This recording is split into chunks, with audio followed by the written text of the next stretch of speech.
Hey, what's going on, everyone?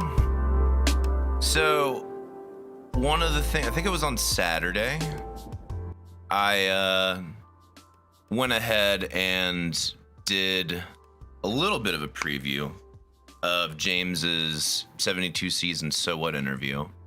And it actually kind of guided me as to how I think there were sonic differences on the latest album.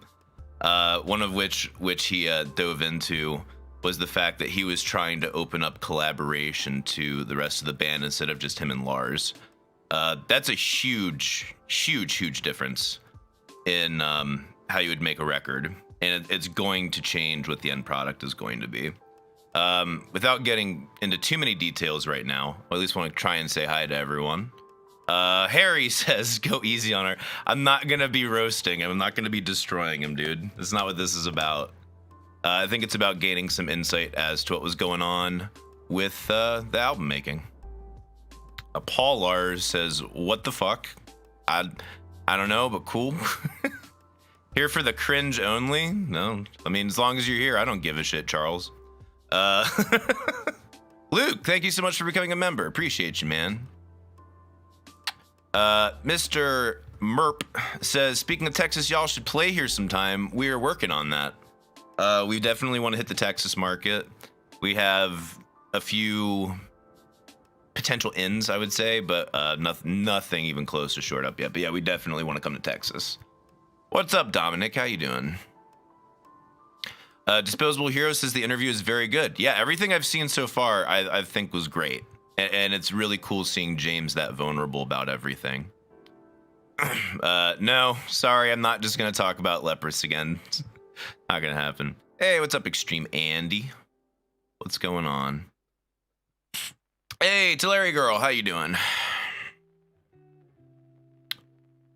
Floyd Guitar, what's going on, man? Oh, you live in Germany. We're trying to make some moves to Germany, too. Fingers crossed. Lost your membership. You can just do it. No, there's a way to fix having your membership end. You just start it again. Hey, what's up, Omnipresent? How you doing? Sorry, trying to catch up with everything. Oh, thank you, Geeky Metalhead. I appreciate you. I'm gonna skip down to the bottom here. Can I put 72 seasons in my tier list? Not right now. I just did a Metallica album tier list not long ago. And frankly, I don't know if I'm going to do another one. Yeah, we're talking about potentially doing Europe stuff next year. I would love to. I'd love to come see you guys. Especially since traveling in Europe is a lot easier. We're thinking Germany would probably be the place. Like, ideally, the plan would be to get on a European festival, so they take care of plane ticket and like some of a hotel room, and then we can just throw a couple of dates around that, and hopefully meet some of y'all.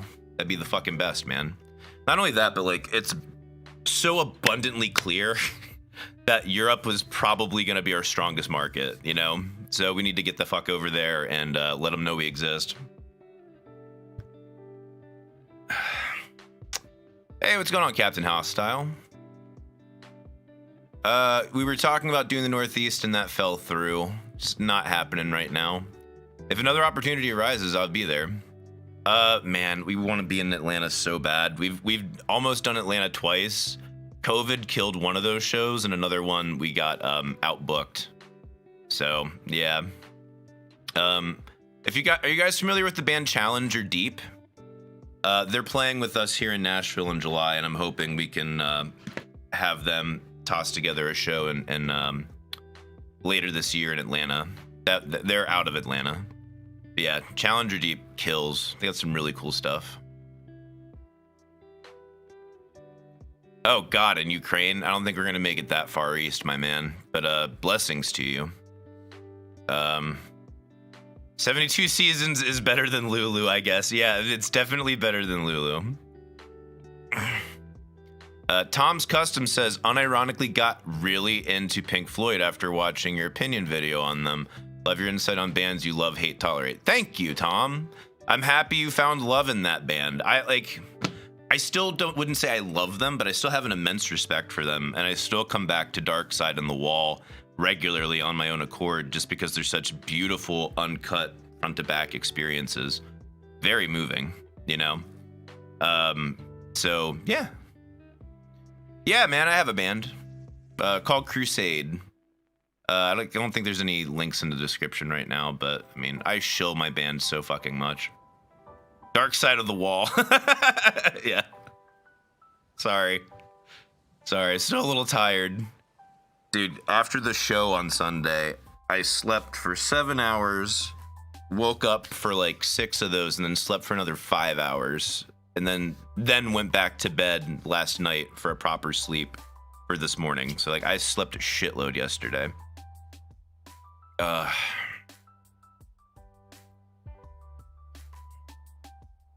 Yeah, check out our latest single, dude. Here, fucking may as well, since people are asking about it. I'll throw this link in chat, and then we're gonna get into James's interview here, since it seems like we're pretty warmed up. Trail. Here, this is our latest single. This is more in the direction of the sound I think we're heading, but we're working on some new material right now. This is the first song that's been an actual collaboration of the existing lineup that we, God willing, will be sticking with for a long time. But anyway. All right, guys. Okay, last thing before we get into it. Lo-fi chill beats on or off? I'm like thinking about keeping it low in the background, but I don't know if that would be appropriate for the interview or not. Just like looking into what's going on here. What do you guys think? Chill beats on, chill beats off. I need to wait for the chat to catch up on the lag. Seems like most people are saying off. Okay. Off. Okay. Word. We're killing the music. Thank you guys for your feedback. I appreciate you. I'll probably throw a poll up here shortly, but all right. Let's get into some James. It's like, you know, what do you remember feeling about, you know, where you were at with your journey? Let's back it up just to get all the context. Let's start with March 2020. You know, pandemic's declared. It's a few months after you've decided to take a personal. Let me also throw on the captions. Step for yourself to go back to rehab. I got to ask you, just if you can go back to that moment in time when there's a lockdown and it suddenly hits, like, you know, what do you remember feeling about, you know, where you were at with your journey, where the world looked like it was going, and what that all might have meant to Metallica, and how, you know, how did try and capture those feelings? Yeah, the feel. So I'm not sure how much this directly impacts the album or not, but I want to at least give it a shot here. Feelings of 2020, early spring of 2020 was, yeah, for me there was a rebirth again, realizing my life was needing some help. For those who are missing any context, I believe this is about the time James checked himself back into rehab, but I don't remember specifically when that happened. God bless him. Happy he's getting the help. Going away to rehab, putting the halt on some band stuff again, out of personal health, mental health reasons. You know, that takes priority, even though I just want to keep running and let the band just keep going and, you know, run away from problems. Needed to deal with stuff, you know, a lot of rawness at that point. I can slightly empathize with that, and I say slightly only because, I mean, I'm not James, I don't have his background, and I certainly don't have to worry about one of the largest music properties ever called Metallica. So that's like a completely different level of pressure that I don't understand. But I mean, even speaking from having a lot less pressure than that, I mean, there are a lot of times where there's just so much going on, and after a while, even with best intentions of like, man, I really just want to keep grinding and grinding, your brain and your body just tell you no. You got to take a step back, and you need to do some proper self-care, for lack of a better term. Less stimulation, more sunshine in nature, things like that. So I can definitely understand wanting to run away, wanting to escape. I feel like my natural escapes are drinking and video games. And man, those things have both been pretty poisonous to me in the past, for sure. It's really difficult when there's so much stuff going on around you and the rest of your life to take time for yourself, to get yourself at least to a point where you feel like you're functioning. Sorry, really quick. Charles Wagner says, yeah, dude, I've been grinding for 5 years straight on a project and my kids are teenagers now. That's nuts. That is so nuts, man. That is so nuts. Shit. To have that, like, if I started my YouTube channel and I had, like, I don't know, a 1-year-old and a 3-year-old, now they would be about teenagers. That would be fucking like, holy shit, I'm gonna die soon, I'm gonna fucking be in the grave before I know it. So I'm gonna back this up, make sure we get all of James's context here. To a point where you feel like you're functioning. And for me, it has been easy at times to just shut out the rest of the world. And then when obviously the pandemic happened, it was horrible. Some people are saying I should turn it up. I'll take it up a little bit, but I don't want it to be too loud. I think they just they kept the audio of the interview a little lower.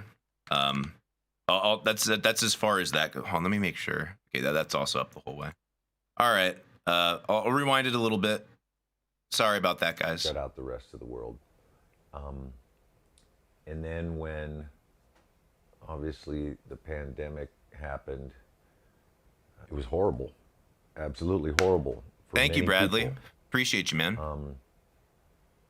And in a strange way, it was kind of a silver lining for me. I was able to put the brakes on life and really take some time to embrace my needs at that time. So yeah, not discounting all of the terrible things that were happening at that point. It was just a timely thing that happened, and it was I can see the positiveness in it for myself. Was there any fear in dealing with Metallica stuff at that point for you? Were you? I'm sure. I'm positive there was. With the concept of maybe having to do something during the pandemic, dealing with these 3 other people, what your role, what your relationship with Metallica was at that point. I mean, was it something that caused you anxiety, and was your Blackened 2020 that you presented your way of telling people, it's okay, I'm here, and it's going to be, from my perspective, it's all. Yeah, the downtime during the pandemic, the fear of what does it mean to us? We were going in to write a record anyway at some point. It's not like we were in the middle of a tour or something, even though I guess we were. And that kind of put the brakes on that. But yeah, the pandemic put the brakes on everyone's touring. Yeah. I had a feeling that, I mean, even just imagining that, James is already having his own troubles, whatever they may be. I don't want to speculate. He's said that there were them, so I'm just repeating what he said, going down kind of what he feels might be a spiral. And then, I think probably their biggest source of income, touring, stops completely because of the pandemic, and you have no idea what the future of your business looks like. It's kind of horrifying. You know what I mean? Now, I mean, it's not like James or anyone in Metallica is going to be destitute off of that. They have way too much legacy passive income that, they'll be fine. But they also have a large company of a ton of people that they have to worry about and account for. And, short term being like a year, they can probably account for that no problem. but thinking about that long term and what the future of concerts looks like, it's like I have no idea what this could be. And when you're in a company like Metallica, it's a lot more like family than it is a corporate structure. I assume, but keep moving. All entertainment is going to be taking a hiatus, and what do you do with that time? You know, and when we're at home, we're writing. It's kind of a no-brainer. So I was writing. I was doing stuff on my own.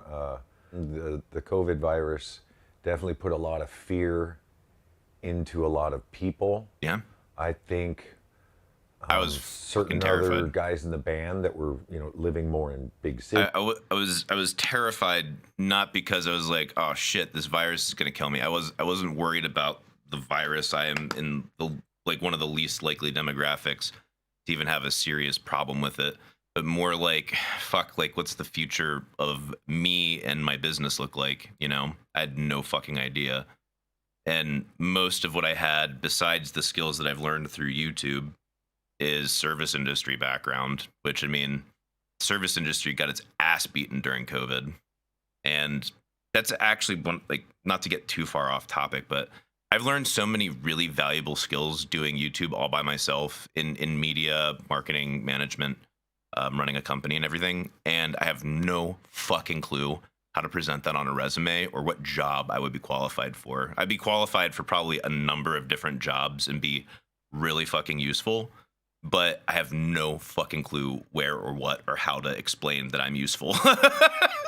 That's kind of scary. Certain other guys in the band that were, you know, living more in big cities were affected by it a lot more than I was. I'm out in the middle of nowhere in a valley in the mountain.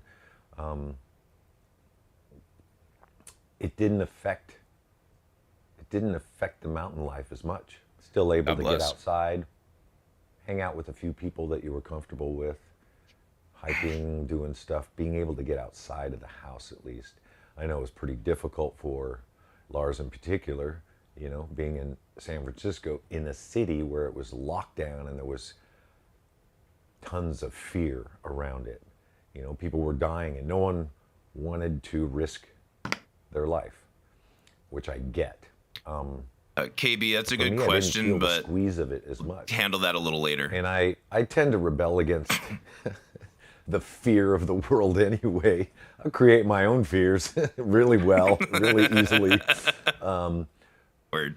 But at that point, yeah, how do we get together? How do we start writing? What are we going to do?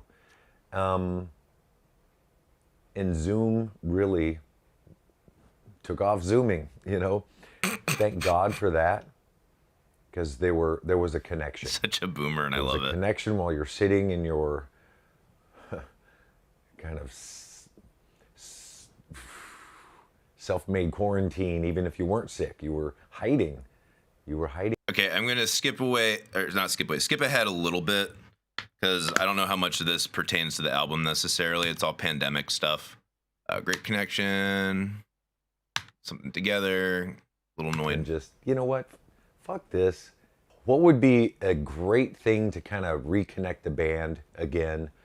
How about, you know, we've done acoustic versions of certain songs for, you know, Bridge School, for All Within My Hands benefits, things like that. Why not take a song and just mess around with it? Blackened seemed to be something, I don't know, they're just something that clicked for me. And I just said, hey, This guy, is like how dark the song is perfect for that time. here's a challenge. I'm just going to send you something. You add on to it. That's okay, that is a challenge, especially for that song, for Blackened. I'm just gonna send you something and you add on to it. That's kind of horrifying.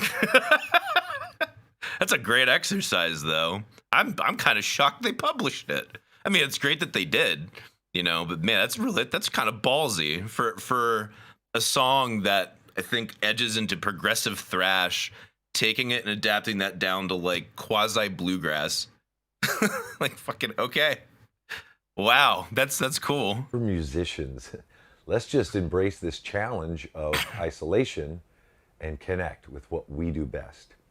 So I just threw down, I mean, I had a acoustic mic and my regular vocal mic, just threw it down on a couple different tracks, sent it off to Greg Fiddleman, our producer, and they figured out how to get it to the other guys. And I say, hey, put whatever you feel you want to on this. That's kind of Let's cool. have fun with this, you know? Yeah, that's that. Don't Yeah, even, that's a good vibe. You know, don't study it. Don't over listen to it. Just feel it. And Fuck yeah. Okay. back in 2020 is kind of what happened from that. And that was the beginning of the reconnection online with our creative flow. There are times when we're afraid to open that Pandora's box.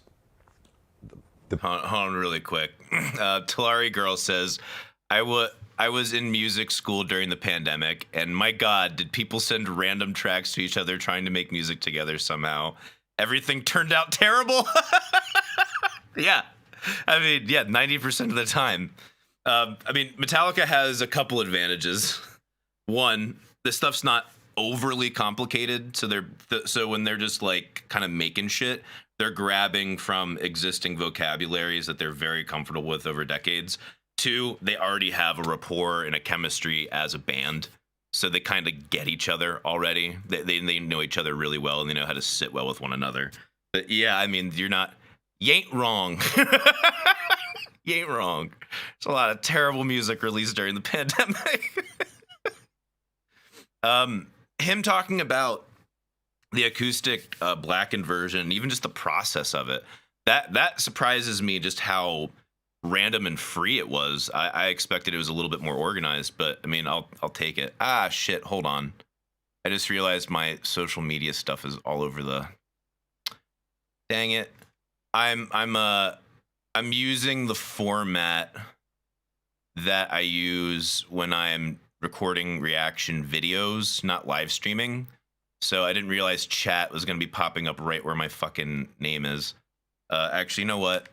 I'm just going to turn it off. I don't need my socials on here right now. I'll just go off so you can read the chat better. Sorry about that. But going back to Acoustic Blackened, I think a full album of that kind of sound doesn't even have to be covers. Like, I would actually be really interested in original music. I have an intuition that that's a happier place for Metallica right now. I could be completely wrong on that, but my intuition says, based on where they are in life, I think that's a happier sound. I think that's closer to where they actually are. And I think a lot of people will be pissed off. And there's an argument to be made of like my whole thing of like how Linkin Park changed their sound over time to where they were like pretty much unrecognizable, I would argue. That you'd be like, well, that's not a Metallica sound. That's not Metallica brand. Okay, I could see that. But I don't know. I guess I'm mixed on it, you could say. But all right, let's keep going here. The Pandora box of riffs. Oh, here's a riff. And then once you look at that riff, I mean, there's hundreds of other riffs. Okay, the process has started. We're going to start writing an album, you know. And it's important that we're all kind of in that same mind frame. But yeah, that Blackened Little Idea project was very healthy, I think, for all of us to reconnect. There's one thing I want to ask about, just wrestling with your place in Metallica and who you are in Metallica and what that is. Me too. Yeah, right, exactly. That, and I think it's always a shock to people when they understand that you are maybe a little more vulnerable than you might appear in that regard, that you have confidence issues like What does everyone that else. mean? What do you mean by that? Right. But when you throw out something like Black in 2020 and say add on to it, is that also for you a way of, or was that also for you a way of saying, okay, let's just make sure that the chemistry that I've trusted for four decades is still there, and that we're all going to be able to, and it's going to be okay, and it is going to be fine. That is possible, you know. That's interesting. Throwing the idea of just add on to this idea I got to do something. We need to do something here. I'm kind of spinning, going crazy here. I want to know that we're still, we're still viable in our art form. We're still connected. And that started. It's even crazy to me that that's something that was even considered going through their heads. We're still viable in our art form. We're still considered. It's like, you guys are a fucking institution. You know, like all you need is the right technology people to help you connect with each other and with your fans, which is not that difficult when you're Metallica, you know. And you guys, with enough creative thinking, will be able to navigate that space fucking awesomely, you know. So that's kind of wild to me that was even a thought for them. But I mean, you know, I'm used to being online. I'm used to being social media present, and I don't know how much any of the Metallica guys are or aren't. So I can see why that might be a concern. A weekly Zoom. Charles Wagner says Metallica is like a government agency at this point.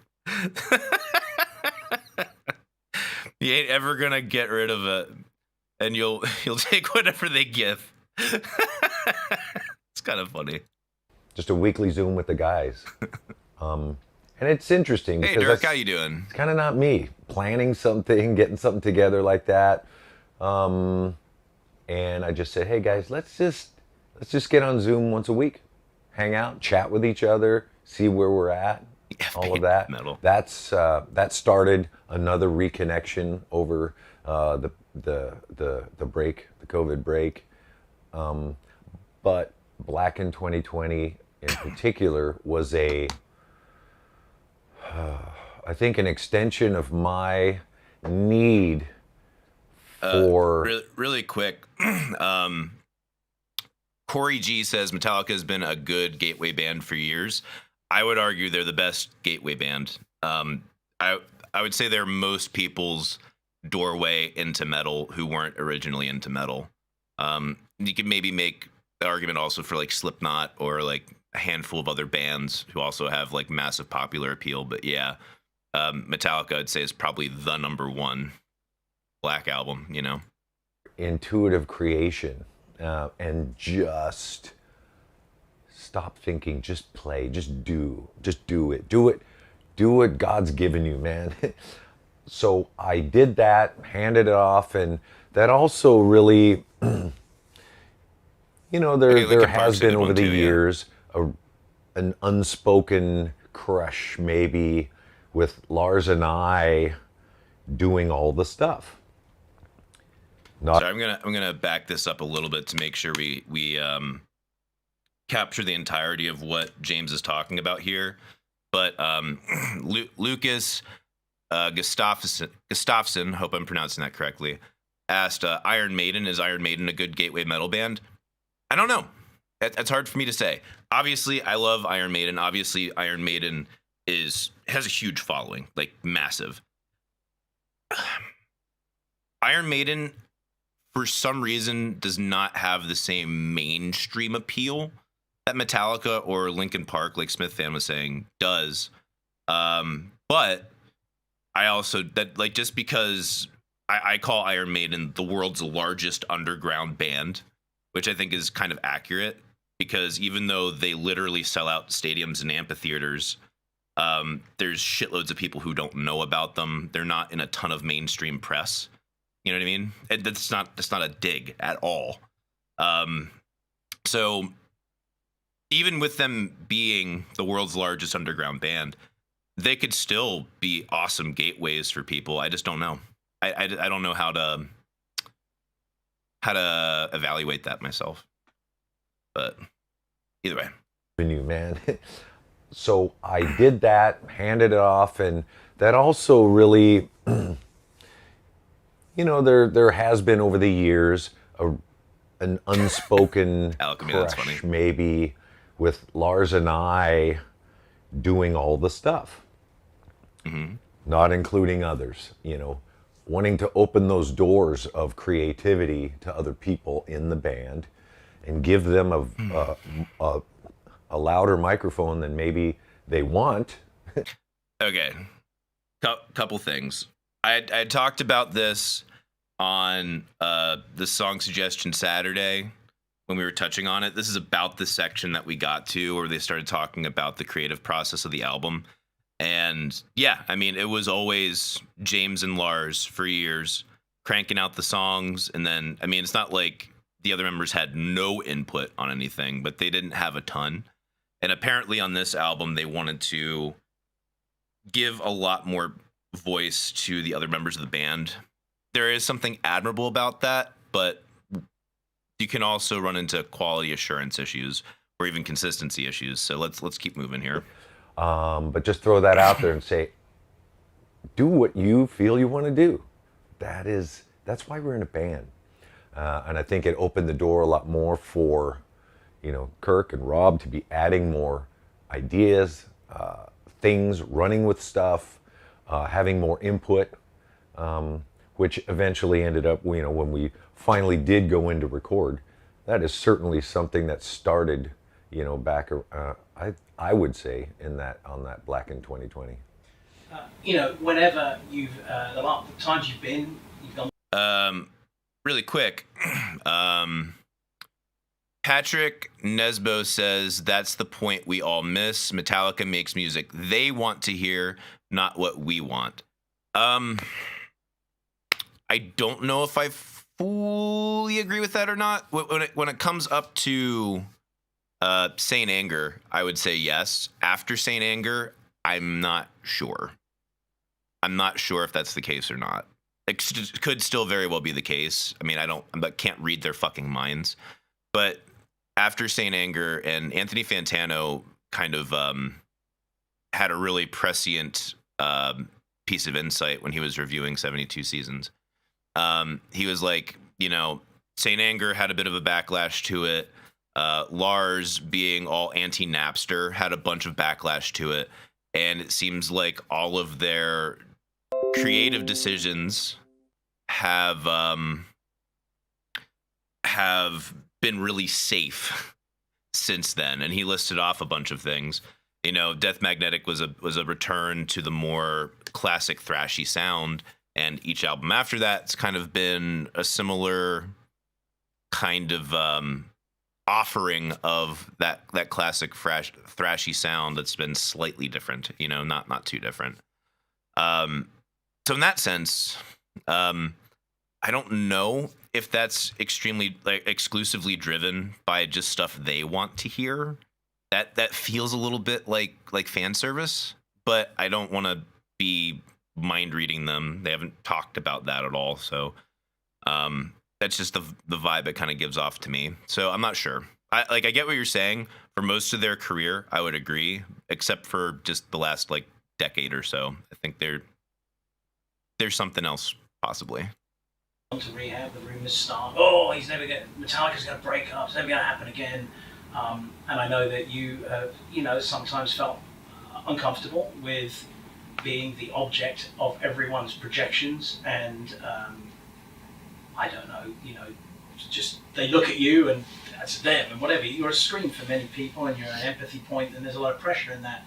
Do you think that this time, and you talk about maybe finding some comfort in being able to sit still during 2020 for a bit, you think this is the moment you're finally starting to accept that this is... Corey G says, predictable doesn't mean bad. That's an interesting point of view. It depends upon what's predictable and who's predicting it, I suppose. My friend Clayton, who's on our podcast not too long ago, gave me a really interesting insight that I think is pretty accurate. A key part of entertainment is surprise. Good entertainment should be surprising to some degree. Now, I mean, obviously not completely surprising and random and irrational or absurd necessarily, although that can be great. But having some elements of surprise is part of what makes great entertainment. I would say 72 Seasons had very little surprise points for me. Very, very little. As someone who's loves Metallica and is very familiar with their catalog, with the exception of Hardwired. That's the one I'm least familiar with, frankly. And I guess now 72 Seasons, since I've only listened to one whole run through and then maybe touched on a few other tracks. That's about it. Vulture says predictable can very easily become monotonous and boring. I mean, there's that too. But I guess to try and steel man the person who says predictable doesn't mean it's bad. Again, it depends upon who is the one who feels like it's predictable. Like, if it's someone's very first time listening to Metallica and they don't listen to metal and their first listening is 72 Seasons, I don't know if there's elements of surprise in there for them or not. My argument's probably no, but then again, I can't say for sure, because if you've never listened to metal, sometimes that hyper repetition can be something that you need that time to digest. Whereas for more practiced listeners, it'd be like, okay, like I get it. Like, I've already digested it. Let's move on. You know? So, like I said, I'm on the fence with that, but I think there's two sides to that coin. I'm gonna back it up a little. You're finally starting to accept that this is you. This is what you do. This is how you speak to people. This is how you connect with them. It's what you're. I mean, you've said it a lot more recently, but I never used to hear you say it. This is what I'm here to do, and I know you said this is what God put you here to do.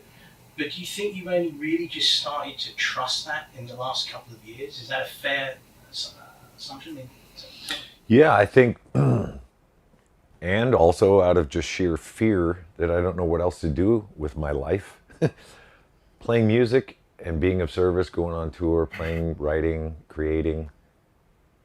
Thank God so much for that, because I don't know where I'd be. So I do care for it, and I need to embrace it and accept it. As far as other people's worries and concerns and fears about Metallica continuing on or not, you know, I don't feel responsible for them, but I do feel that I'm responsible for what I can do, what I can put out there. I'm not worried about, you know, and maybe it seems egotistical to think that, you know, there's so many people relying on the Metallica record to get them through the year or whatever it is. It depends upon who we're referring to. If we're referring to fans, I don't know how egotistical that is, but also I don't know how accurate that necessarily is. If you're talking about your employees, no, that's not egotistical at all. There are people that are relying on that album coming out because that's their fucking jobs. You know what I mean? And that's, by the way, that's not saying like it's a fucking stupid thing to care about. That's a very honest and real thing to care about, you know? That is not. I get it that it does help people. It's not. Okay, he's talking about fans. Okay. Absolutely. Yeah, okay. That's good. And I think most... And yeah, coming from the creator side, it is a balance of like, there are people who lean on your entertainment as a way of getting through the day, you know? And I mean, especially Metallica, I can't imagine probably millions of people who use their music as a form of medicine, you know? And God, I'll that over drugs all day, you know? All fucking day. But yeah. So, I mean, I can see why there would be a certain level of pressure there, especially like Metallica are not shy from meeting fans and getting real with fans. And fans, especially of such a massive band, are probably going to be mega fucking intense. Be like, dude, your fucking music changed. But like, I can't imagine the number of people who have come up to James and said, your music has saved my life. You know what I mean? That's a lot of weight. That's a lot of fucking weight.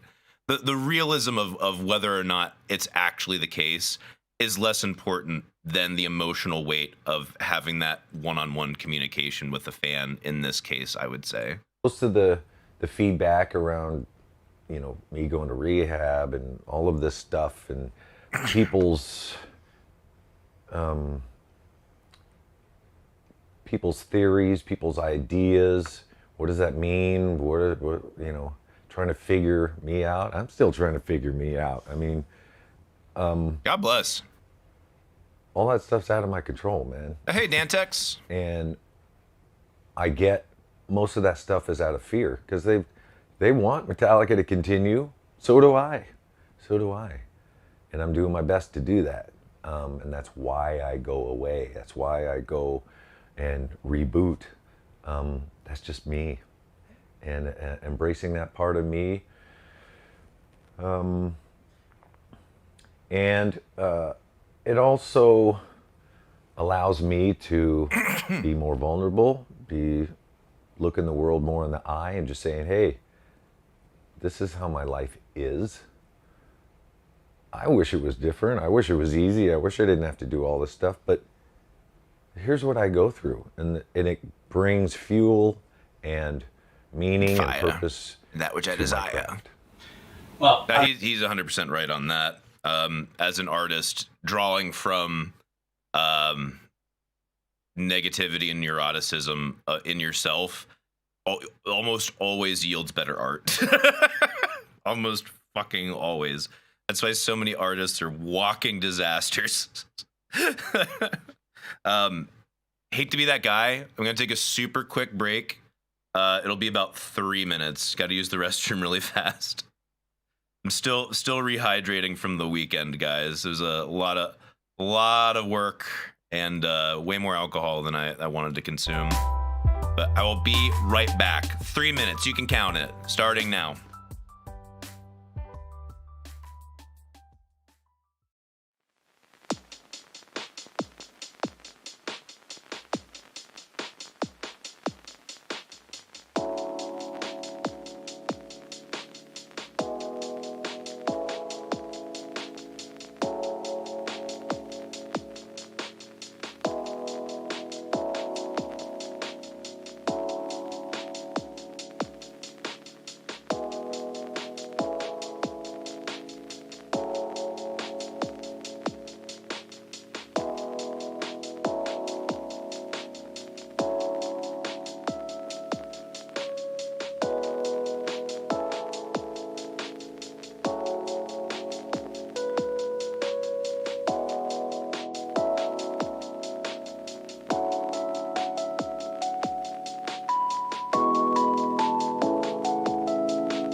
Bitchin', 1 minute early. What up? 1 minute ahead of time. This is a weird beat. I'm gonna give it 1 more minute for the rest of the people who I told to be 3 minutes. Yes, I washed my hands. I know there's gonna be people in the comments telling me to wash my goddamn hands. I did. Hands are washed. Dirk, thank you for 2 months of membership. He says, I've counted and Mike's been gone for 3 days. Never been good at math. Damn it, Dirk. I'm gonna guess you have the American education system. rock and roll. All right, gonna give it just a smidge more. All right. Back to the interview. Here we go. And meaning and purpose to my craft. Well, I mean, you know, for whatever it's worth, I think that the whole core of this record is honesty and comfort and vulnerability and the demons that maybe you have and that you will always have to accommodate in some way. And I think it's very clear that, you know, those are things that you've accepted to an extent. You know, they're part of you and you will live with them. But we'll get into that in a moment. I do want to ask you, as you're sorting and going through, as you open the Pandora's box of riffs for this record, you're starting to put them together, with all the evaluation that you're doing at that point of where you are, you know, thinking about the band. I don't want to make this sound morbid, but, you know, did it ever hit you that, okay, this is the third act in life? You know, there's generally 3 acts, right? You probably 30, 30, 30, right? You think in terms of years of being alive, and you're entering. If you're lucky, for the record, hitting 90, I think, is above the 50th percentile of life expectancy in the world, not just in America. The third act, and there's really no time, or there's no reason to be afraid of these vulnerabilities anymore. I mean, was that something that struck you when you were starting to put together in your own head what this record was going to be about, and when you were coming to the 72 Seasons concept? And so, those thoughts that you were having, like, fuck it, I need to, this is going to be real. This is going to be my final phase is here. We're going to make this. It's interesting, the whole fuck it part of, you know, I don't care what other people think. This is what I need to do. This is what I need to write. I guess there's maybe 3 different phases of fuck it's too, you know. The first phase of fuck it was, you know, we don't care what other people think. We're just rebellious against the world. We have no idea why, but we are. We have no idea why, but we are. Oh, that doesn't describe the punk movement. I don't know what the fuck does. And then in the middle ground, you're kind of sorting out your, you know, what does this mean to other people? And still kind of having that rebellious fuck it. That will always be there. I mean, you know, you hear of, I don't know, I talk to a lot of older people, and there's, you know, there is a, fuck it, I don't care what you think. You know, I'm an old dude. I don't care. You know, there is maybe a little bit of that, but at the end of the day. I feel like the most earned fuck it is at the end of life. So I'm not going to get into that. Yeah, it's just going to derail things into culture war political stuff I don't want to get into. But I will say, you know, your attitude changes when you have a near-death experience, or if you have been going through a certain kind of torture and you have a really intimate idea and understanding of your mortality. And as you get older, I mean, more and more of your youth escapes you. You just age, you know, naturally. And that brings you closer and closer to, well, I'm going to fucking die. So yeah, your fuck it levels go through the roof. I mean, that, and just, I imagine if you have like body problems or you're just constantly in pain, yeah, my fuck it levels would be absolutely through the roof. So I definitely get that. Trying to hide what goes on in my head and in my life. You know, I have a sacred story. Everyone does. Everyone's got one. And I get to share mine. And that is a blessing. God bless, yeah. Other people get to share them. Agreed to Larry Girl. Whatever ways they can, you know, with family, with friends, with writing a book, whatever. I get to share it through music. And it gets to reach a lot of people. So I'm blessed.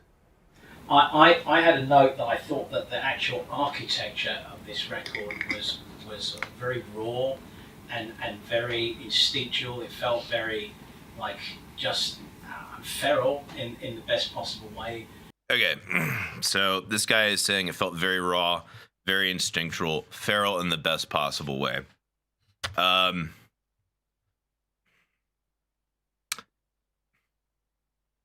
Like, I definitely disagree. I think that the writing feels like they were just kind of naturally feeling things out, but it doesn't feel finished to me. It feels underdeveloped. I think the attitude they wanted to get across has a rawness to it, but I think they sacrificed some rawness of performance for polishedness of production. I think like we watched before Song Suggestion Friday live stream, we watched Metallica do Lux Eterna on Stern. Felt very different from the record in a good way. I think you get a real understanding of the tightness of what happens with the chemistry of the band. You get a real performance out of real performance out of Lars. There's still triggers, but still cool. You know, it feels less like someone typed it into a MIDI map because you have the different velocities coming out of those triggers, and you have the real guitar playing and real bass playing of the guys right in front of you without all of this compression and saturation going on. It felt more real and it felt more appropriate to the song, in my opinion, seeing it played live. And I don't think that was captured as well on the record. Really enjoying influences from the past, really enjoying your instruments. I mean, I heard a lot of joy in the guitar playing. I'm going to ask you to tell us in a minute. I don't agree with that, but it's okay. I could be wrong. I could very well be wrong on that. You use because it seems like you were surely having a good time with those. So talk about how you all came to putting these riffs together into the songs that they became, and talk about Rob's role and Kirk's role and your role in opening the door and inviting that collaborative energy in. Mm-hmm. Yeah, a lot of open heart surgery in a way in this album. We opened up. I was much more ready to open my heart to everyone in the band, lyrically, emotionally, and creatively.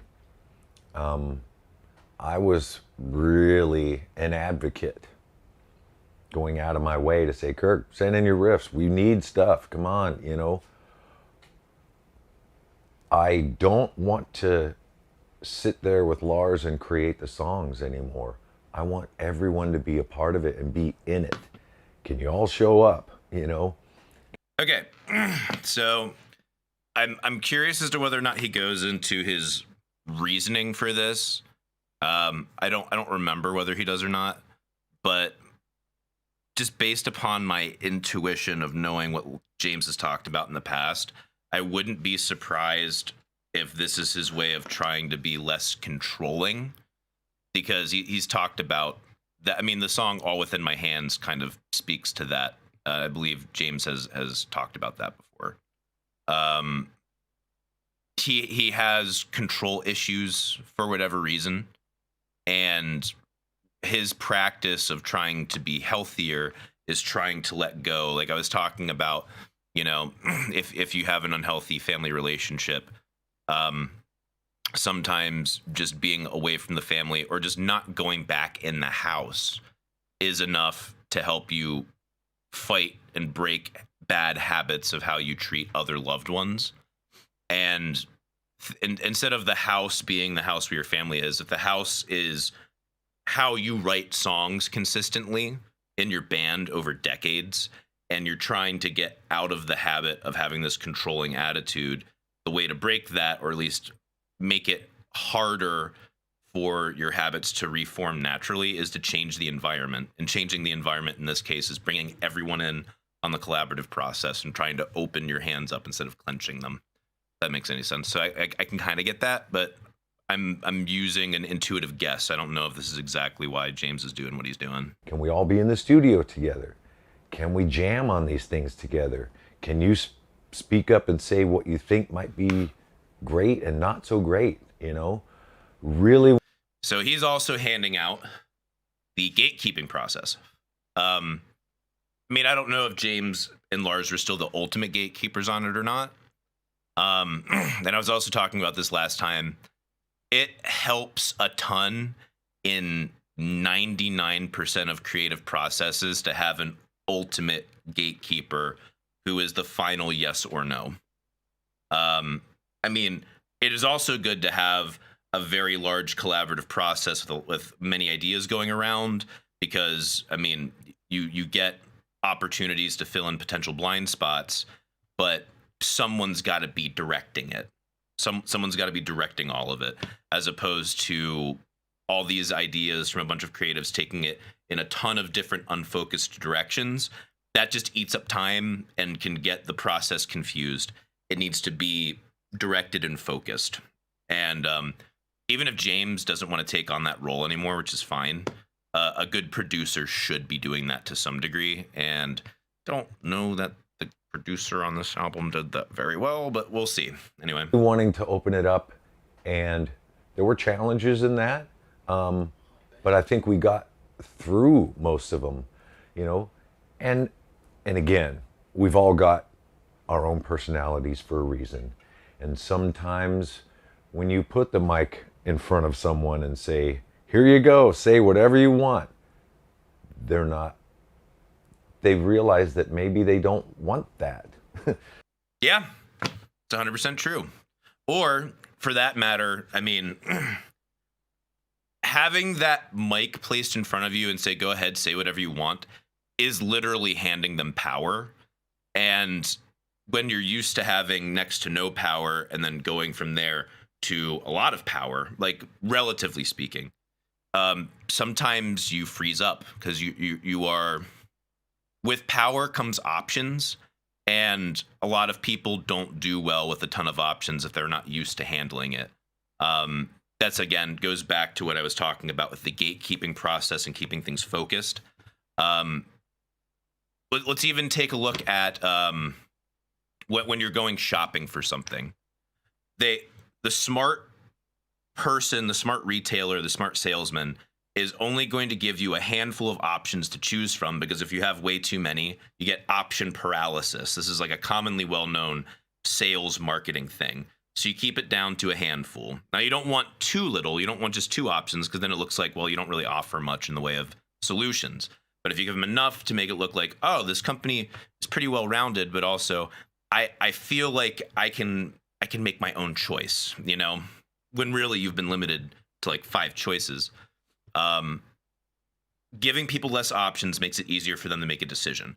When you're given that much power, you have seemingly infinite decisions, especially in a creative realm where it's literally whatever you want. Well, I can imagine an infinite number of things, essentially, you know, so then it makes it really hard to choose. That level of power, going from having 3 options to 3 million options, can make people paralyzed and tense up, you know. And when he says maybe that's not what you really want, maybe you don't want to have to deal with sifting through 3 million options yourself, you know. That's what I'm imagining it could be, but that's just a guess, like I said. And they're better off playing off of what you come up with. And I'm the same way. Fuck yes. Better off of playing with what you come up with. I would say I am typically a lot better at that, but I guess it depends on scenario to scenario. Someone will come up with an idea. I'm good at taking that and hopefully bringing it up to the next level. So it was challenging, but it was available. And that felt very freeing for everybody. It took longer because there were more voices, obviously. And then, obviously, Greg Fiddleman is a trusted outside ear that he's able. Okay, it's trusted outside here. He's talking about this as if Greg is giving feedback. But I'm like, what feedback is Greg actually giving? And I don't know. Like, I know there's a lot of people who love this album, love Hardwired, but there's also a whole lot of people that are like, something's missing here, and I think it might be either the focus of a producer trying to rein them in, or just someone really telling them no. I still think that's kind of part of the problem, is there's not someone from a real outside perspective saying that's a no. But, you know, it is what it is. That's my opinion. To just say, I don't know about that, or hey, that's really good, do that again. And so the writing process was a lot more open, a lot more fun, having all four of us here. You know, here's a riff, let's go jam on it, and then see what comes up from it. So I think maybe the rawness that you talk about, there's so many different ways to approach writing a song. You know, some in the past were already kind of put together and brought to the band. This was a little more, hey, this riff from Manchester, it's awesome. Let's see what we can do with it. So it started. We're trying to take a kind of similar approach right now. I don't know how effective it is or isn't, and I guess it also depends upon the kind of music you make as well, and what your workflow kind of looks like. Ours is a lot more in box to start, for sure. If we were a professional, like our only job, or our main job, I should say, was our band, there would probably be a lot more in the room jamming and writing. But we have so constricted time already to put into the band that it doesn't seem like it's the most efficient use of our time, I would say. And that's just a logistics fact of reality for us. For Metallica, a very different scenario, you know. They can technically afford as much fucking time as they need to, you know. It all goes towards the biggest part of their personal businesses. With less ingredients, I would say, and we were building this record, and there were 4 chefs instead of just 2. Interesting. I mean, look, what you said about opening the process up, I think that the bit that would be most intriguing for people to get to grips with there is, it's one thing to say that, but it's another thing. You and Lars have been locked in for decades in that process. Yep. And obviously I'll ask him about it as well, but how hard was it to say to him, like, look, I need to I need the other input. I don't want it to just be me and you governing this.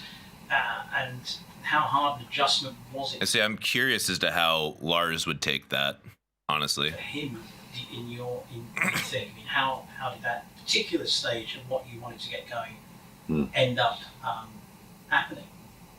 Well, I think we all have fear of change. We all have fear of change, or wait, this is working, let's just keep going with it, you know. But as an artist, as someone who's creative, I like those challenges. I don't like them out in the regular life very much. I don't like changes and challenges, but in the studio, I feel comfortable with it. And I think Lars eventually understood why and where I was trying to go with it. And even if there wasn't input from others, just having that, again, white space for input was great. You know, there were... Okay, that to me probably confirms what I was suspecting. Even if other people weren't contributing, just knowing that the opportunity was given means that he feels more comfortable with it, which to me says through his rehab process, he is acknowledging his control problems again and needs to know that the opportunity was given where he opened his hands.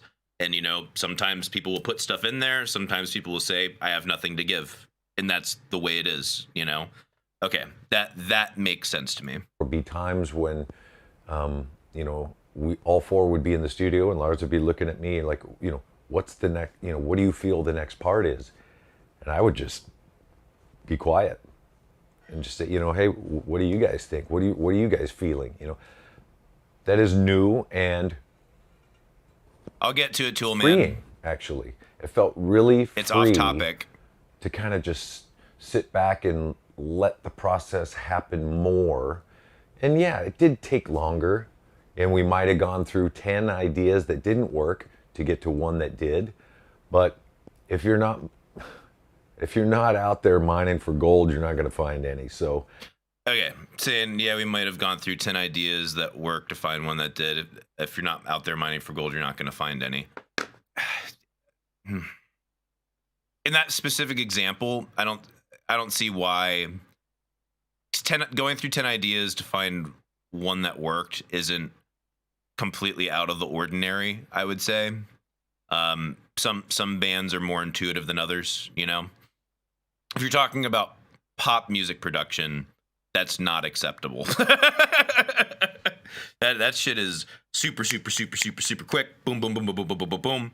Like, you should have a listenable demo, like a demo that sounds almost finished, ready in 4 hours for a pop single. That's not a joke. That's not exaggeration. Pop and country writing is incredibly quick, hyper intuitive, no preciousness with ideas. And that's also why a lot of the songs are kind of fucking trash, because it's a lot less about, man, what really feels great in expressing this artistic moment, and more about, we got to crank it out and just fucking minigun this entire thing with just content. And by the volume of it, we'll eventually hit something that makes tons of money. You know, that's what that game is about. Which is, you know, degrading to art, but regardless, yeah. Speaking of what he's talking about, as far as taking 10 bad ideas to find the one good idea, if it's like 20 or 30 bad ideas, that's a little much. I feel like that's almost like trying to force something to work that isn't working. And you may need to take a step back in the structure process and be like, we need to rethink what's going on here and just reimagine it. If we're taking that many ideas to try and find one that works, there's probably something off here, or it's not the right collaborators. If you're not out there mining for gold, you're not going to find any. Yeah, sometimes you're in the wrong plot of land. I mean, if I go mining for gold in my front yard right now, I'm not going to find any. So just keeping that in mind. There were nuggets that came out of that were just amazing. That's good. And do you think that maybe, and we'll come to just for a moment, flip to the very end of the process and the album's done, when you look back now, do you think that the biggest chemistry element has been that, have you all learned to maybe trust each other's differences more than ever, and know that whatever's perceived as what someone brings to the table is just as important in its own way, that maybe it's not so important for you all to be like, you know, 25%, you've got to step up and do more. Like, I mean, obviously, Kirk is always someone that's spoken of as like, well, you know, it'd be nice if he did a bit more here and here, but what Kirk does bring is incredible. I mean, I think in Emirata, that final solo he does in Emirata's, I think probably his best solo in 20 years, and it's mind-blowing, right? So do you think the trust factor there of trusting the differences has solidified more? I think the trust factor in each of us and the acceptance of who we are and how we go about things is becoming easier the older we get. And we all have our ways of overthinking stuff, underthinking stuff, not being prepared, being overprepared, and embracing all that. Yeah. With that many perceived wastes of time, that's the best way I can put that. Because you're not mad because someone was insufficient in the moment of bringing the right idea. You could be mad if someone's underprepared or overprepared because you're wasting time. Like, let's be completely frank about what it is. Eventually, you're going to get to a point where everyone agrees on something, but you want to do it as quickly as possible. So trying to be understanding of that. When you're Metallica in 2020 is really easy compared to when you're Crusade in 2020. Like Metallica already has shit gobs of money, so they can take the time to do that. And it's good that they can take the time to do that, for the record. It's nice that they can think more about the relationships of the band and take the time to make sure everyone feels like their voice is being heard and that everyone, for lack of a better term, gets some reps at the fucking writing table. I think that's completely cool. But that doesn't work in a lot of cases simply because the time isn't there. Just keeping that in mind. You know, we all can tend to go back to our default, or we can also pretend that I need this and I need to say this in this band. And at the end of the day, it's more important just to be heard than to actually have it happen, you know? So this, I think, is one of the fundamental things as to why I don't think the writing came through as strong as on other albums. It's not just the opening up of the, I mean, it is the opening up of the gatekeeping process, but more specifically, I think because James was going through his own issues again, and God bless him, I'm happy he's taking care of himself, and I'm happy he's taking the steps to make sure he's living a happy life and a healthy life, and that those around him that he loves and has to work with are doing the same. Like, let's say that up front. That's number one. Family first is something I do with my businesses all the time, but we're going to come back to that for a second. Having said that, it appears to be his way of treating himself better and healthier may have been a detriment to the artistic product at the end, because he's used to, you know, all within my hands, grasping control. He's used to having the focus and the vision and not letting anyone else in, which can be unhealthy. Having to open that up means that you're opening up the opportunity for less good ideas. We'll just use that in quotes for now. Just use that in quotes to make it through the gate. And in my opinion, I think the writing kind of shows that. It doesn't feel as dialed in. It doesn't feel as, in my opinion, exciting for the most part. It feels a little jammy and repetitive. And hearing how the creative process went along and the gatekeeping process has changed, I can definitely see how that end product wound up happening.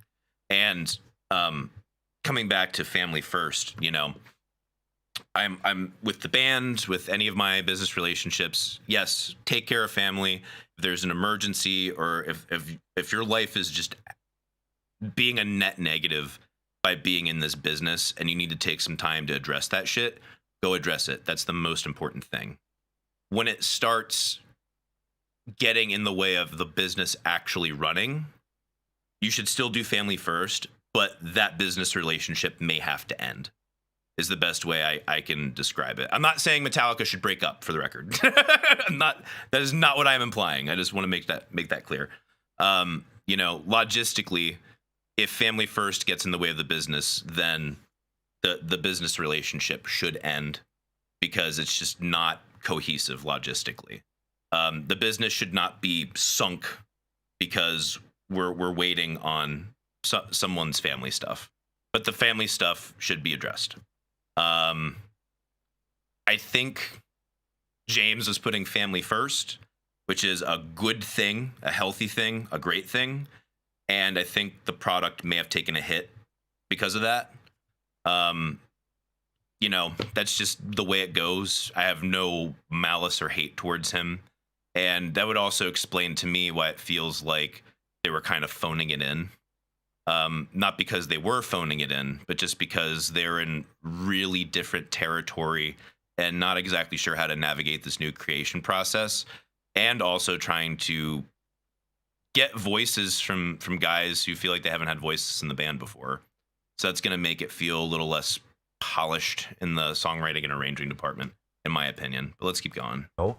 So allowing the voice, you learn even more about that person. And they learn a lot more about themselves. Like, I'm pissed because I'm not getting what I need out of this band. And then when it's open to you, you realize that, wow, it's kind of harder than I thought. And maybe I don't have that, or maybe, you can't have 4 leaders. You can't. It's just not he gets it. This is the good stuff rises to the top, no matter where it comes from. That's what I not want. always. I want all the channels to be open so the good things can float to the top, and it doesn't matter where they come from. That's true. The concept for the album, the 72 Seasons, essentially, your first 18 years, so on and so forth. Lyrically, All right, we're about to get into a different segment here. Before we do that, I want to take a super quick break and use the restroom again and refill my water. I will be 2 minutes and 30 seconds on the dot. You can quote me. 2 minutes and 30 seconds. Starting now.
Timing is killer.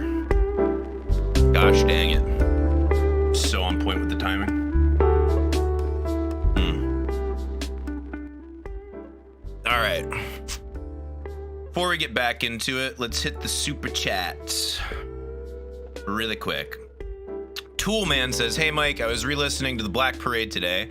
I've come to realize that I don't love the drumming. If you listen to the Sharpest Lives, it's pretty basic drumming, no feel.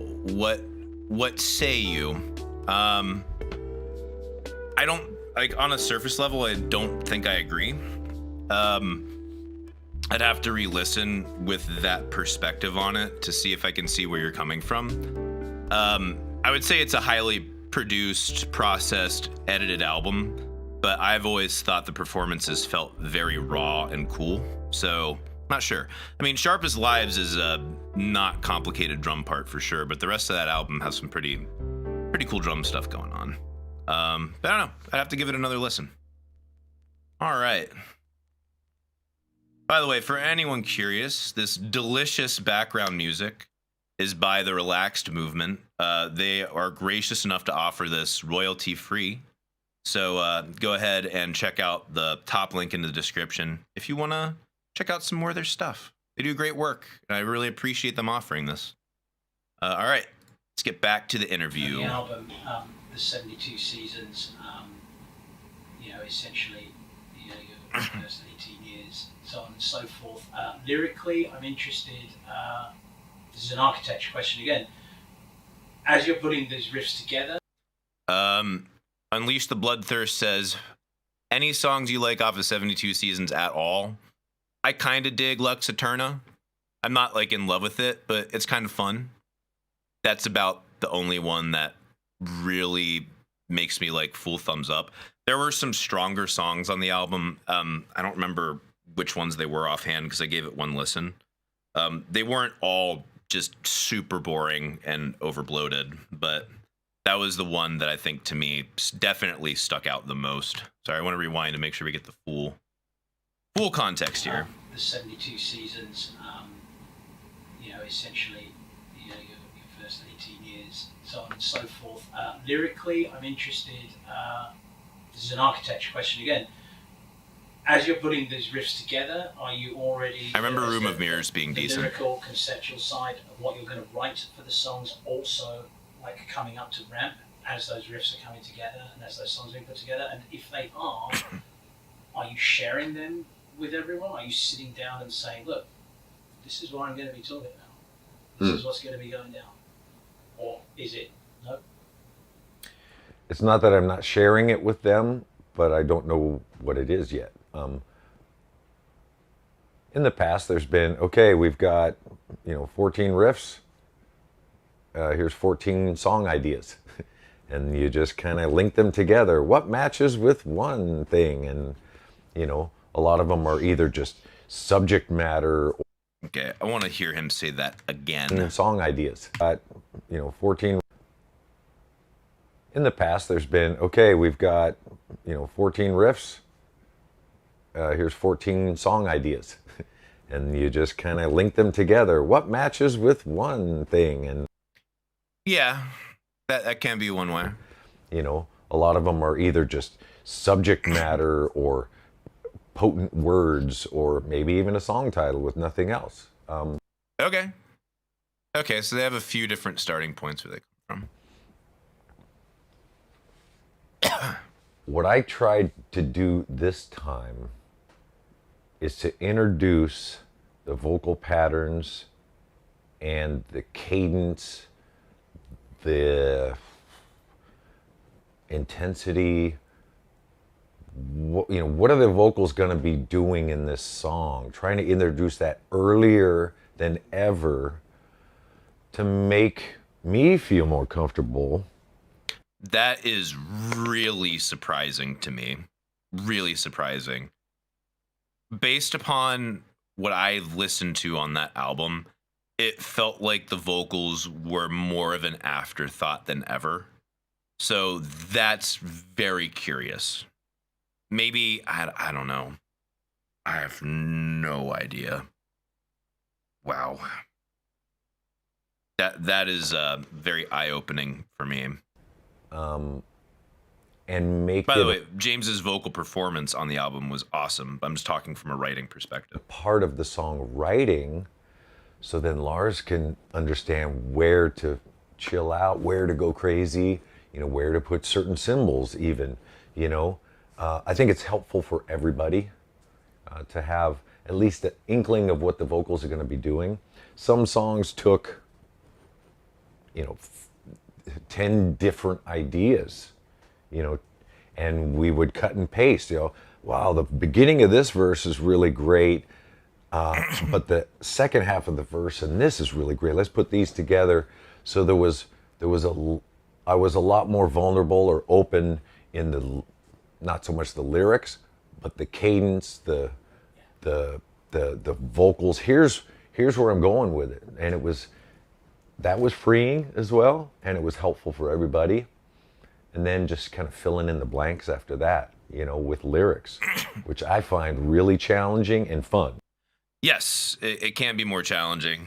That's the way I've done vocal stuff in my own work for most, if not all, of my writing. Is got the music laid out, got the instrumentation laid out.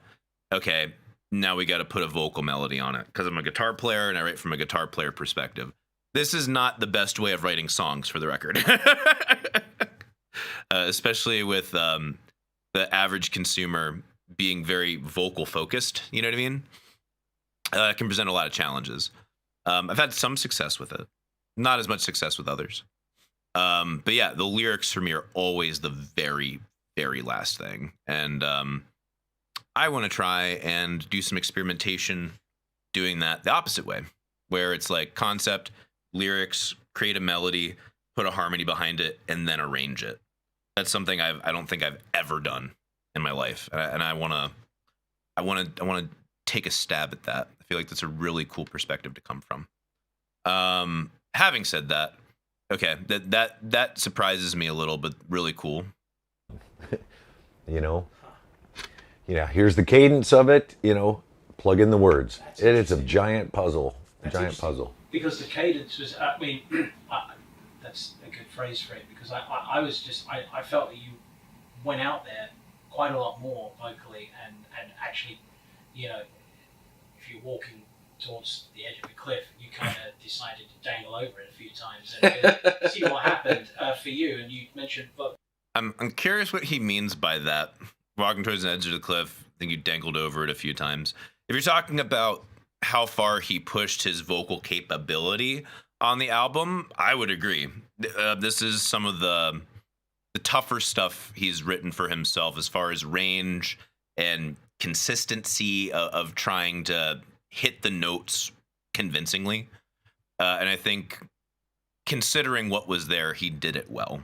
Like, with the exception of the little spoken bit during the suicide song. Is it Screaming Suicide? I forget what the name of it is. With the exception of that spoken bit, the vocals were very, very well performed, and is not easy. The word vulnerable comes up again. I mean, there's moments where it sounds like your voice is almost about to break. Mm-hmm. It actually gets almost, not thin, but it's like you're pushing and pushing and pushing. So you're telling me that cadence came before you started writing lyrics? Yes. Unbelievable. Yeah. So, okay. It's not unbelievable. I do that all the time. That's thinking about vocals as a musical instrument, not thinking about it as a semantic delivery device. I think that's usually way more effective on creating ear candy and a convincing melody. And I think it's an equally difficult challenge to come with lyrics first and then make a musical vocal part with those lyrics if the lyrics themselves aren't very musical. You know what I mean? That's a really difficult challenge. They can both be difficult either way, but don't think it's unbelievable. Think this interviewer is a little bit not great. Okay, so now I have to ask, does the cadence then inform the concept of the lyrics? Sometimes it doesn't. And that's its own challenge. Fast singing, is it? It's not for deep, intense words. I mean, it's depends. I guess I don't really know how to explain how that process works, but for me, I just do want to say that. Hold on. Dirk Diggler says the interviewer was paid off, ironically, to interview James. I mean, keeping in mind, obviously this is going to have bias. The publication is So What, which is Metallica's own self-made fan magazine. So I mean, obviously it's going to all come from a very positive perspective. I'm not ragging on them for that. They're very welcome, and frankly, it's probably a good thing for their community to have their own little quasi propaganda thing going on. Give the fans a space to celebrate. I don't think that's wrong. I think the pandemic, being at home, getting some of these songs going home, messing with it in my own home studio, made me feel a little more open, a little freer to try different stuff. That's cool. And then I would send them in, and then people would hear it and go, wow, you've never sounded like that before or done that. And it's great. And I don't like it. That's okay. But I felt comfortable in my own room at home being able to do that stuff instead of just, okay, now it's time to try these lyrics out, and and you're sitting in a vocal booth, and so I had worked on these vocals and lyrics, certain notes. I mean, there's higher singing on this record than there's ever been, really. Yeah. And that's something, again, I'll highlight one more time. Really difficult, super impressive for James to do that at his age, which, I mean, he's in his 60s now. I've talked about this multiple times. Usually for singers, as they age, they lose more and more and more, and it's extremely difficult to improve the older you get. James very clearly, even watching some other live performances, has very clearly improved from the last record. It's pretty astonishing, like truly and honestly. A lot of people are saying, "Oh, he's getting off the drugs, getting off the blah blah blah blah blah." Even with getting off all of that, it doesn't matter. It's still really freaking difficult. So huge props to him in that regard, at least just from a raw performance perspective, to be able to nail that shit. Even though I don't care for the writing decisions themselves, I think that's still badass. Growlier stuff. I don't know, I've felt a lot freer with just me and my microphone at home. So I think that helped open it up a little more. But for me, I really do address the vocals as another instrument. I'm a rhythm guitar player. I love cadence. I love percussion. I love playing drums. The vocals are another part of that percussion. Interesting. Okay. So I mean, a lot of us know the whole thing of James wanted to be a drummer growing up, but his parents got him a guitar instead, and he always approached the guitar from a more percussive perspective, which explains a shitload and also explains my problems early on with writing, because I pulled a lot from that James perspective early on. But thinking about the vocals as a percussive instrument in Metallica, or for that matter in a lot of metal, that's really curious. I would not have pulled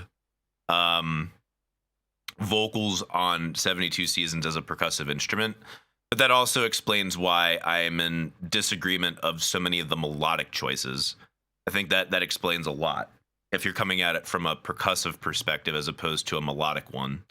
That's interesting. I mean, as far as percussion goes, not thinking about just rhythm, but as timbre, because, percussion, yeah, it's a drum a lot of times, but what drum you choose to hit changes the sound or the timbre. That's kind of fucking important. And I think maybe that's also part of the perspective that James is referring to when he says percussion.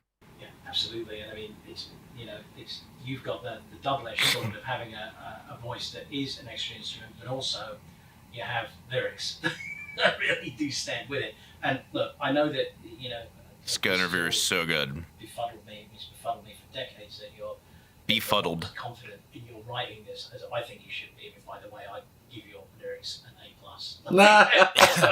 Gold star. I give you an A+, but no, I mean.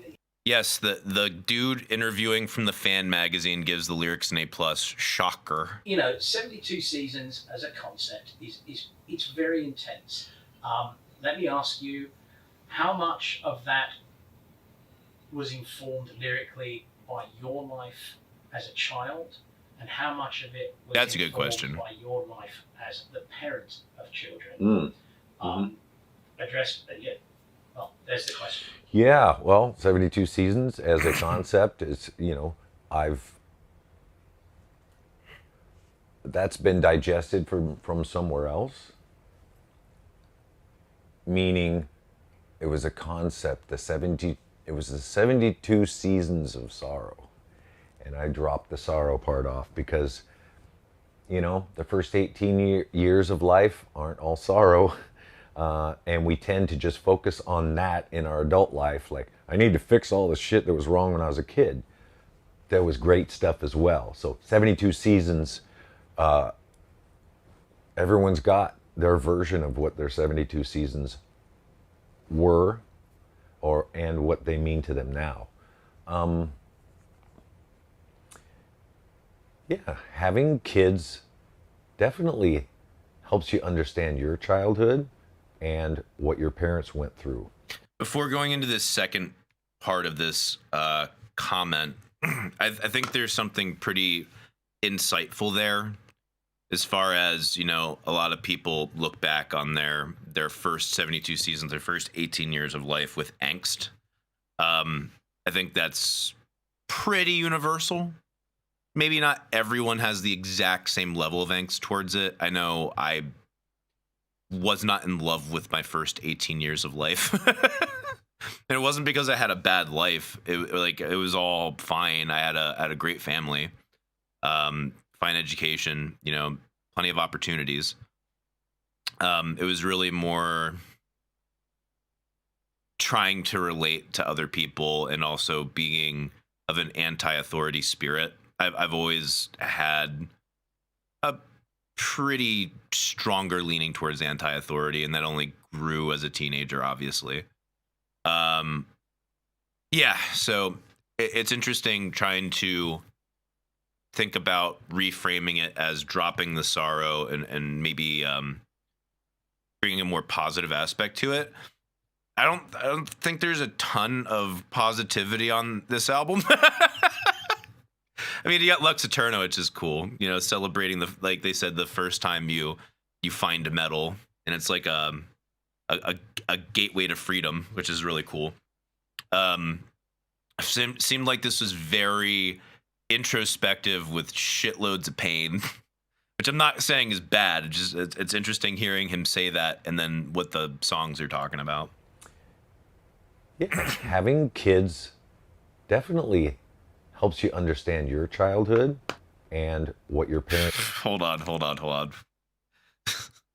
Tiger Star says I'd give my first 72 seasons an equal sign, but put them on the ban list so I don't experience them again. Based and true. That is nailed beautifully, Tiger Star. 100% agree. 100% agree. Every once in a while we intersect. Every once in a while. Definitely helps you understand your childhood. He's right on that. What your parents 100%. went through. Yeah. More the latter.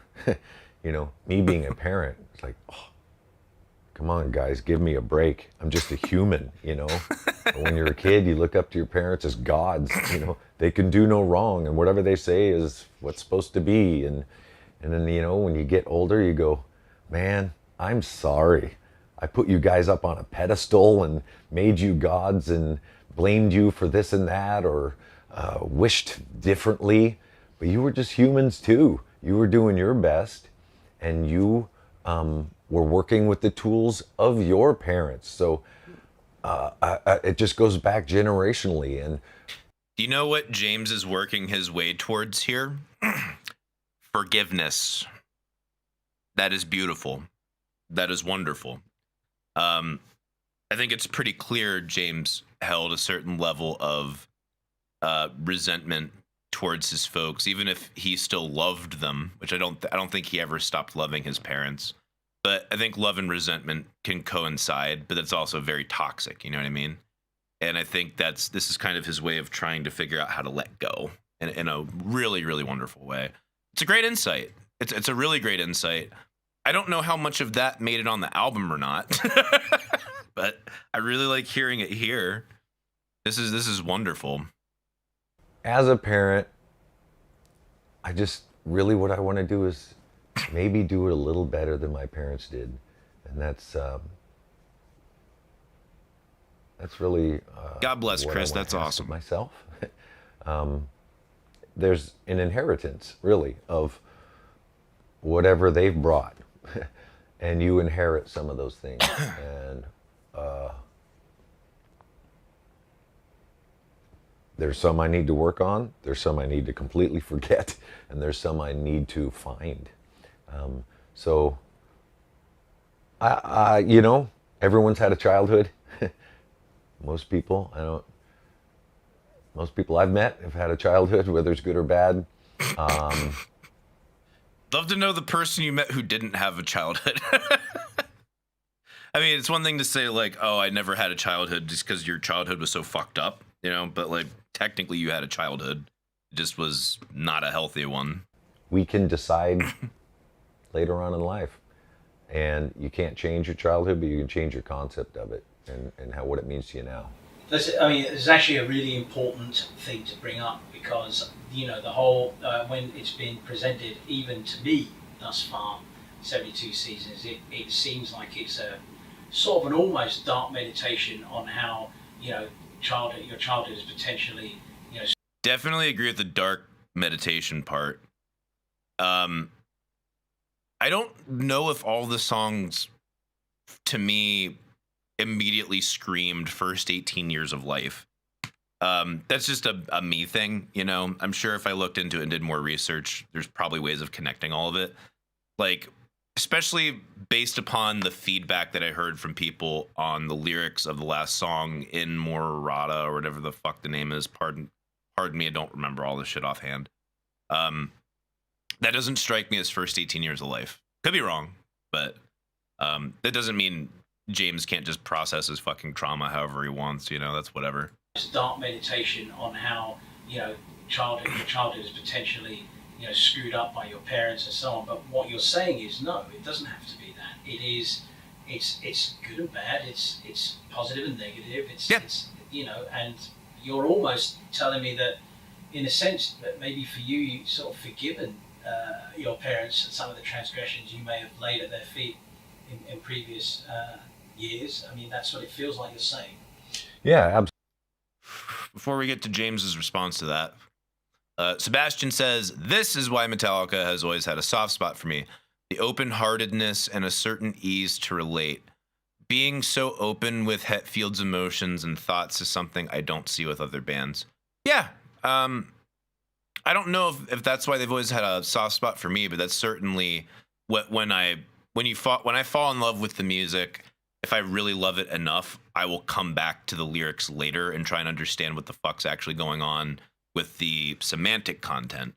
And that stuff actually surprised me as a teenager. Like, wow, okay, there's some real depth here, even though it sounds like some fucking evil stuff and just like the male power fantasy type of sound. It comes back to a whole lot of powerlessness and fighting on behalf of the innocent, which is really cool. Or just processing trauma or loss, you know. But yeah, I would agree, Sebastian. He's always been very vulnerable, and that's kind of awesome. You know what I mean? Absolutely. I mean, there's hanging on to the past hasn't served me well, but changing the narrative of my childhood has been helpful. Changing the narrative of my childhood. I'm assuming by that he means reframing the perspective from which he's processing his childhood. I'm assuming and hoping that's what he means. Not just being like, no, I wasn't beaten, you know? I'm not saying he was beaten, for the record, but just like, if you were fucking beaten as a kid, you can't just be like, I wasn't beaten, you know? Hoping that's what he's referring to. That's a lifelong process, man. Yeah, but I think it's important for people to understand the direction that these lyrics that were going for you, because there is a whole other tack where it's just a further extension of you getting your dark side out. I mean, you know, and I'll ask you this now, later on. Well, it's interesting to contemplate. So, am I who I am just because of all that? I was hoping he was gonna say, "Am I evil?" I wanted him to say it so bad. It's a great cover of theirs. Am I who I am because of all of that? Can I change? Can I not change? Am I capable of changing? Yeah, fucking yes, you are. Yes, you absolutely are. This just ingrained? Yes, I am. Is it you know, in the stars? Is it, you know, I read my astrology thing for today, and this is just how it is. I mean, I don't know. Nobody knows shit, all right? And I certainly don't either. But I know the parts of me that I'd like to change take work, and it's hard. It's hard work. But I've got awareness of it. And if there's some things I can't change, that's really not up to me as well. But the blame part, you know, blaming my parents for all of this and that and whatnot, it's got to stop, you know, because I have the capacity to make my own choices now. Yeah, absolutely. That's not an easy one, especially when it's pretty obvious you don't have a choice of which parents you're born with, you know? So you're kind of stuck with what you're stuck with, and then it's very easy to put blame on, like, well, I didn't choose to be with you guys, and you guys raised me this way, or you guys did this to me, blah blah blah blah blah.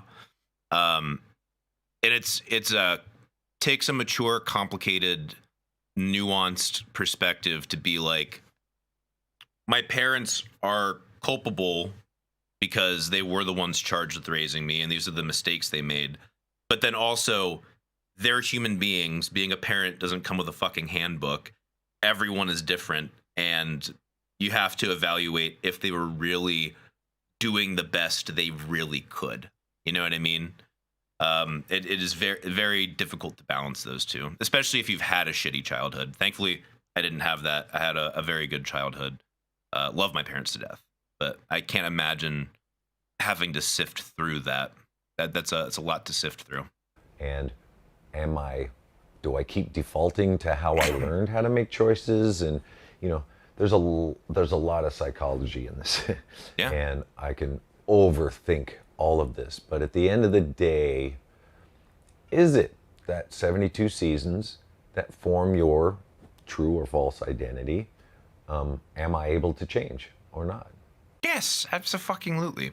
I mean, there's always a part of you that'll be baked in from every moment you live, you know, but I kind of like the perspective of, I'm not the same man I was when I was 18 years old.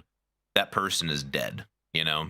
Now, they're not completely dead, because there's also a part of that that's indelibly with you forever, but you just kind of have to learn how to handle that and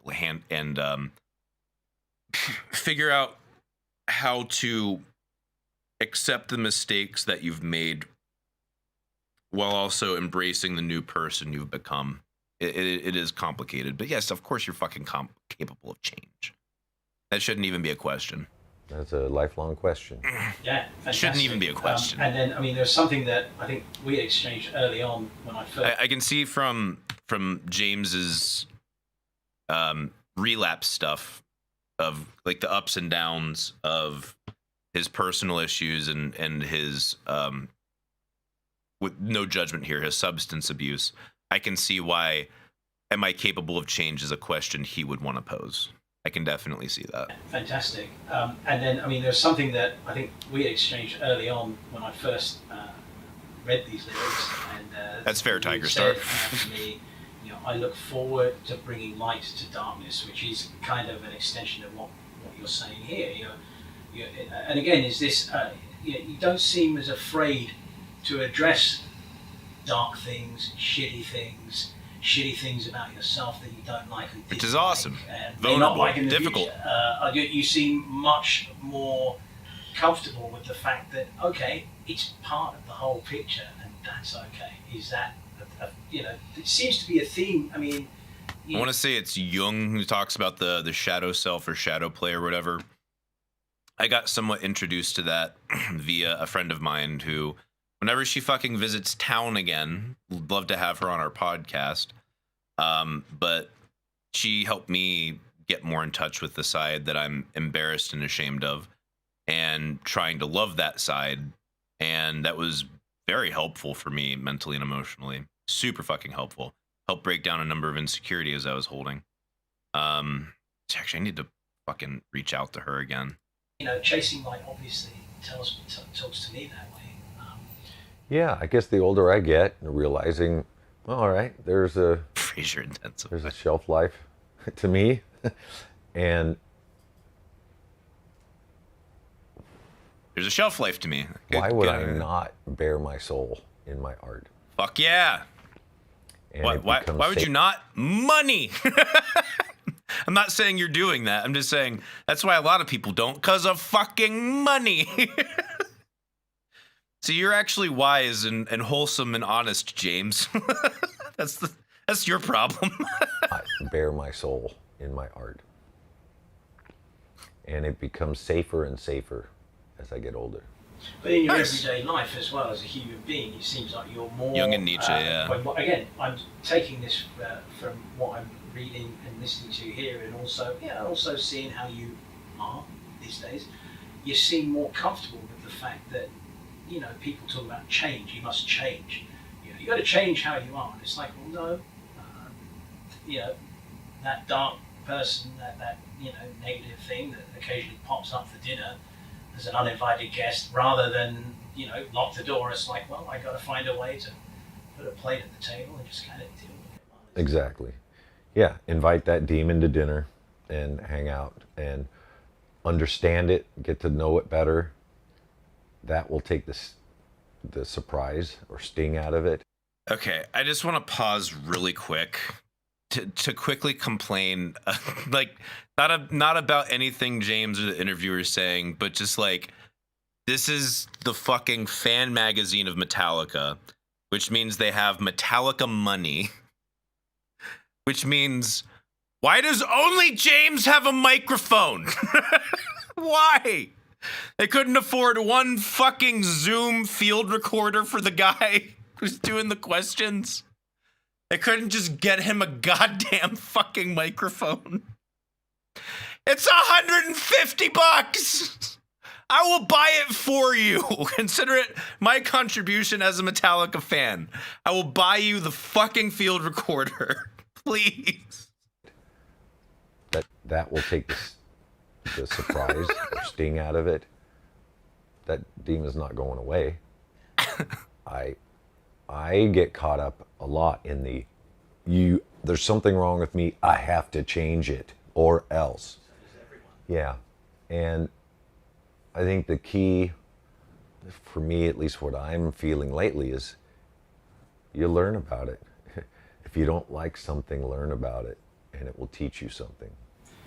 Is it a relief? Okay. It's easy to be like, fuck, good observation, James, but I don't know. There's something actually really cool about James's, for lack of a better term, like common man wordings of some wisdom that he learns over the years. That's kind of comforting in that, you know, that Papa Het kind of way. I dig it. I definitely dig it. To you, to know, as you take these life lessons on board and the journey, and you maybe are not as angry about some things as you used to be, and you're angry about others, that no, there's no direct correlation. It doesn't mean, well, if I'm not angry about this shit anymore, then my riffs are going to go down like Good mics are for sellout. Is there a relief in knowing it's not like that? That, hey, I still bring it, I still play hard, I still can play aggressively, even if I'm having an okay day, and even if I'm expressing a positive emotion. Is that a relief? Is that a relief? Okay. So it's one thing. The interviewer, I don't think, is asking the right question, in my opinion, but he's probably coming from a different perspective on it than I am. He's asking the softball positive equivalent of, so why do you beat your wife? I was like, whoa, I don't beat my wife, you know? Like, he's asking, isn't it a relief that you can stay hard and aggressive while also being positive? It's like, well, I don't know. There's a number of guys who feel like Metallica has kind of lost their edge over the years.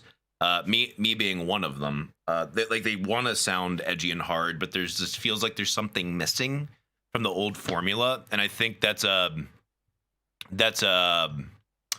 result of not being as hungry as they used to be, in my opinion. That doesn't seem like they're as hungry as they used to be. I think it's a result of them learning how to healthfully deal with their relationships.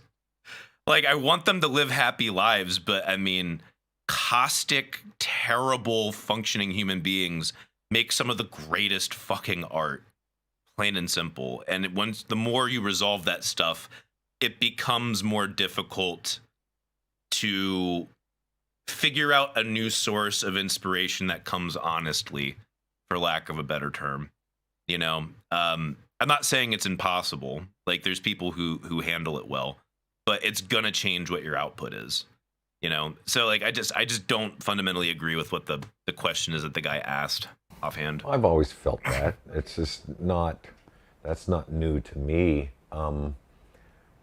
But I just realized that, you know, the chasing of happiness is kind of futile. You know, if I'm accepting and comfortable of what I do have, then I can create the happiness there instead of keep trying to chase.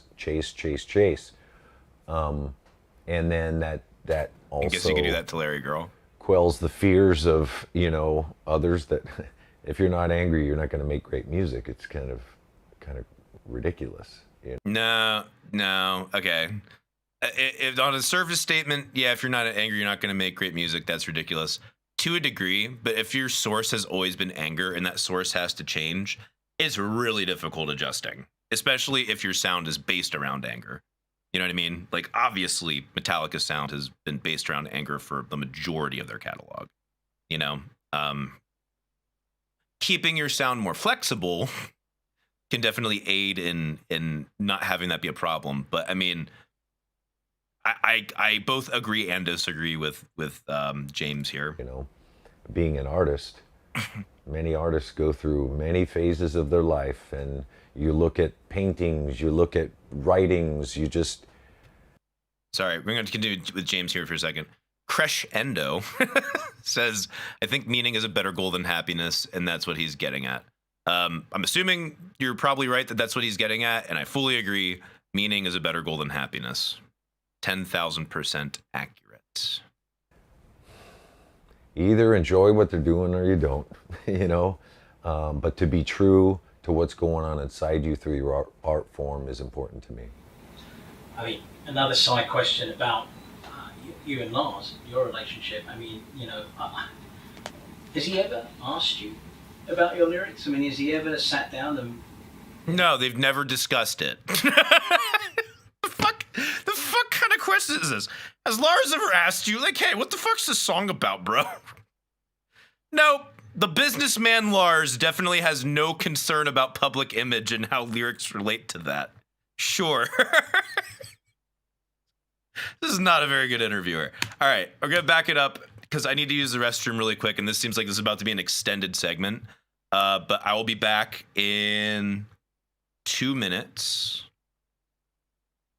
It's been a fun one thus far. Seems like everyone's been enjoying it. I'll be back in 2 minutes, starting now.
Welcome back to the stream.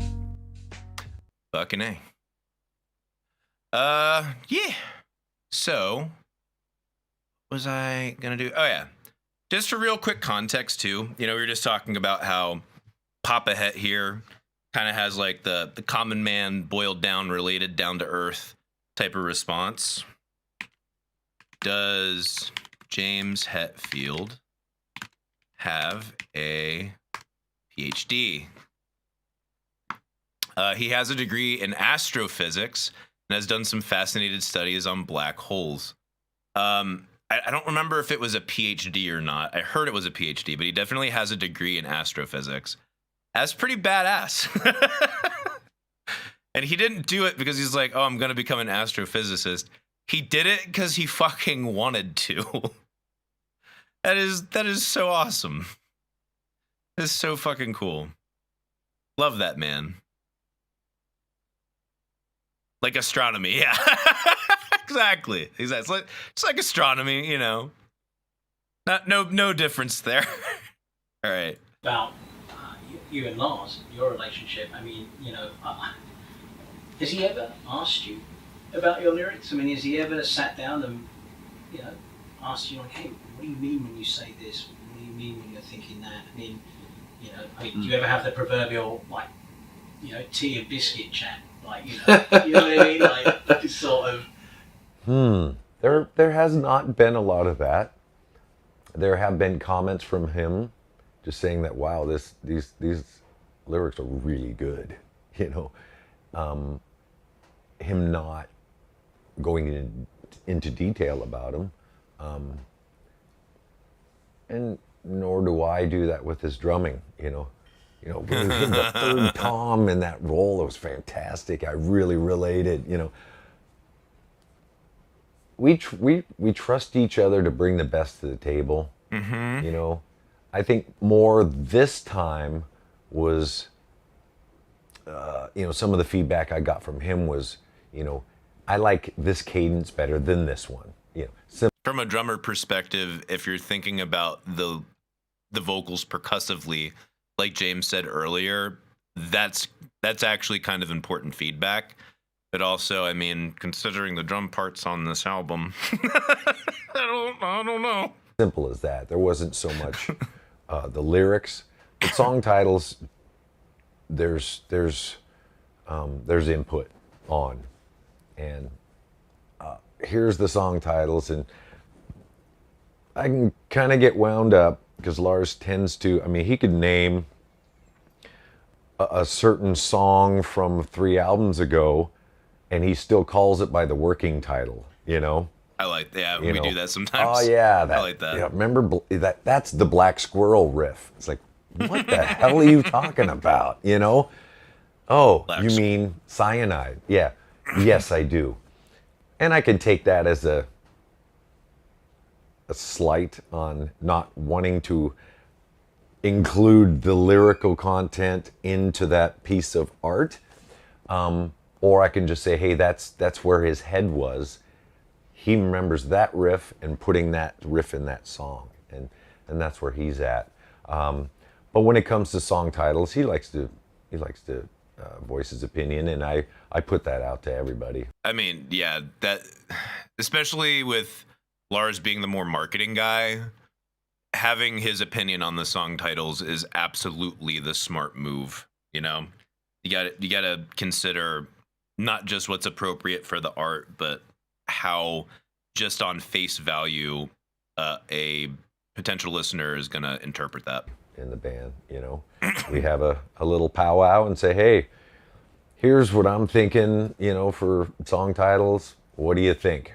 And they'll sit there and go through the lyrics, and maybe this is more potent, or kind of like what we do with the artwork or the album title itself.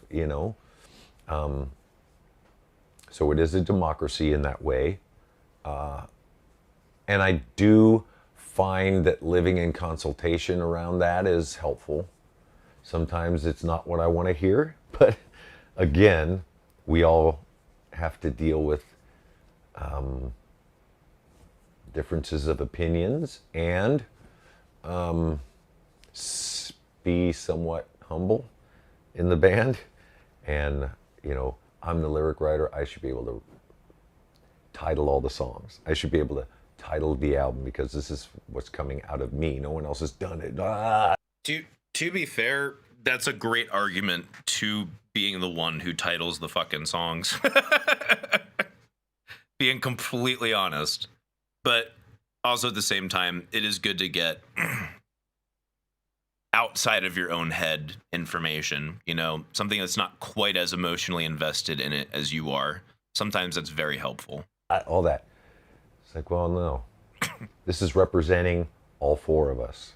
And also even more than just the 4 of us. But we just want to make it the best. The community. And once I understand that everyone is wanting the best, then you can throw it out to democracy and say, hey, what do you think is the best? And if 3 people say this one's better than this one, okay, all right. Yeah. In a band, benevolent dictatorships seem to be the best way of going about things.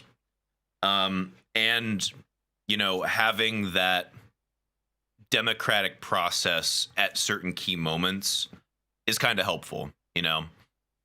It's like, well, I feel one way about something, but unless I feel incredibly strongly about it to where it's like, no, this is absolutely the thing that's happening. Case in point, our merch table. Our merch table looked fucking sick at this last show. That was all my decision making. It was also all my money, so there's that too. But yeah, like unless it's something I feel like incredibly strongly about, like I got this, I know this for sure. It's something you throw out to the band, you know, and you can curate that before it ever reaches the band. But you know, it's good to have those moments of where, okay, I'm letting go on this one. I want your guys' perspective. I have my opinion, but I need to hear yours. And yeah, if the majority of the band is like, nah, your thought is not right. This one has the juice, and here's why. And like, okay, if you guys, you have to trust the fucking judgment of the rest of your bandmates. You know, that's kind of where it happens, and you have to be able to evaluate as the final gatekeeper, as the final no man. You need to evaluate, when do I have to actually say no to everyone else? We're doing it this way. When is that going to happen? Almost never. Almost never. So yeah, I mean that's again, benevolent dictator type of situation where, you know, you do get the final no, but there is a whole lot of decision making from the rest of the band. I guess it's a little bit of let's not know or define how, between you and Lars, let's not know or define how the sausage is made. Let's just enjoy it. Like, you don't want to mess with the dynamics too much, because if we know too much about each other's process or thoughts, then it might not. The magic might disappear. I agree with that. How is the sausage made? How yeah. And I'm not really great at carrying any of that in my mind or soul, you know. Oh, that riff was written by him, or that song titles was hit. There's none of that. So they, if I remember correctly from the Saint Anger stuff, all of the songs for them writing wise get split equally. Like all of the royalties and the copyright stuff get split equally. Our band doesn't currently do that. I'm considering adopting that model in the future, just for ease of everything. And also to give the guys some guarantees. But where was I going with this? Oh yeah. But if we do want to split things up proportionally to who contributed and what ways they contributed, then I'd say, yeah, I try to keep track of that stuff as much as possible. Not to be like an ego thing of like, oh, fuck, oh, I did this or that. It's just literally for fairness of how the royalties are split up. But yeah, I mean, in their particular process, I can see why it's just like, fuck it, who cares? Like, we're getting the songs done, we're a band. Really, at the end of the day, it might be important, but I don't care. And you know, I can't tell you who wrote what riffs, really. And that's fine. I've got to go to Enamorada. I mean, I think when I first heard it, I mean, it was not the last song of the record, but I think it was pretty clear that it had to end up. It's a brilliant conclusion to the record, because it almost leaves a question mark as to where is this going. It's not a conclusion. It's what comes next at the end of the song. The way it ends, it's probably as close as you've got to a fade out, I think. You know what I mean? For a long time, and it hangs in that way. The song lyrically. Has Metallica done a fade out? Orion had a fade out, right? I forget. I think Orion did. I don't know if they've done many fade outs ever. Just thinking offhand. Shit, I don't remember. To me, it was Fade to Black. Yes, that one was a fade out. Yeah. You're right. Piece with good call. Discordant, like, you know. negativity or anger. You're like, okay, this is our marriage. And well, before we get into the song and how it came together. Yes, Forever Made Rome and Outlaw Torn also had fade outs. That's right. That is absolutely right. Forgot about those. Oh shit, Unforgiven had a fade out. Damn it. I forgot about that. Technically, Sandman has a fade out. Yeah, okay, you're right. Damn it. All right, I completely forgot a whole bunch of these songs have fade outs. Oh shit. I don't know what he's trying to ask. I'm gonna rewind it and see if we can make sense out of what the fuck he's talking about. You know what I mean? For the song, conclusion to the record, because it almost leaves a question mark as to where is this going. It's not a conclusion. It's a what comes next at the end of the song. The way it ends, it's probably as close as you've got to a fade out. I think, you know what I mean, for a long time, and it hangs in that way. The song lyrically, to me, it was your ultimate piece with discordant, like, you know, negativity or anger. You're like, okay, this is our marriage. And well, before we get into the song and how it came together, I just can't believe that you guys wouldn't sit at the end of hearing that and just like have a chat and say, well, this might be one of the best things we've written. Like, and not, I'm not saying you're usually sitting there slapping each other's backs, but it is incongruous to me that you guys. Okay, what the fuck is this guy asking? Fuck, this album ends on almost like a question mark or like a fade out.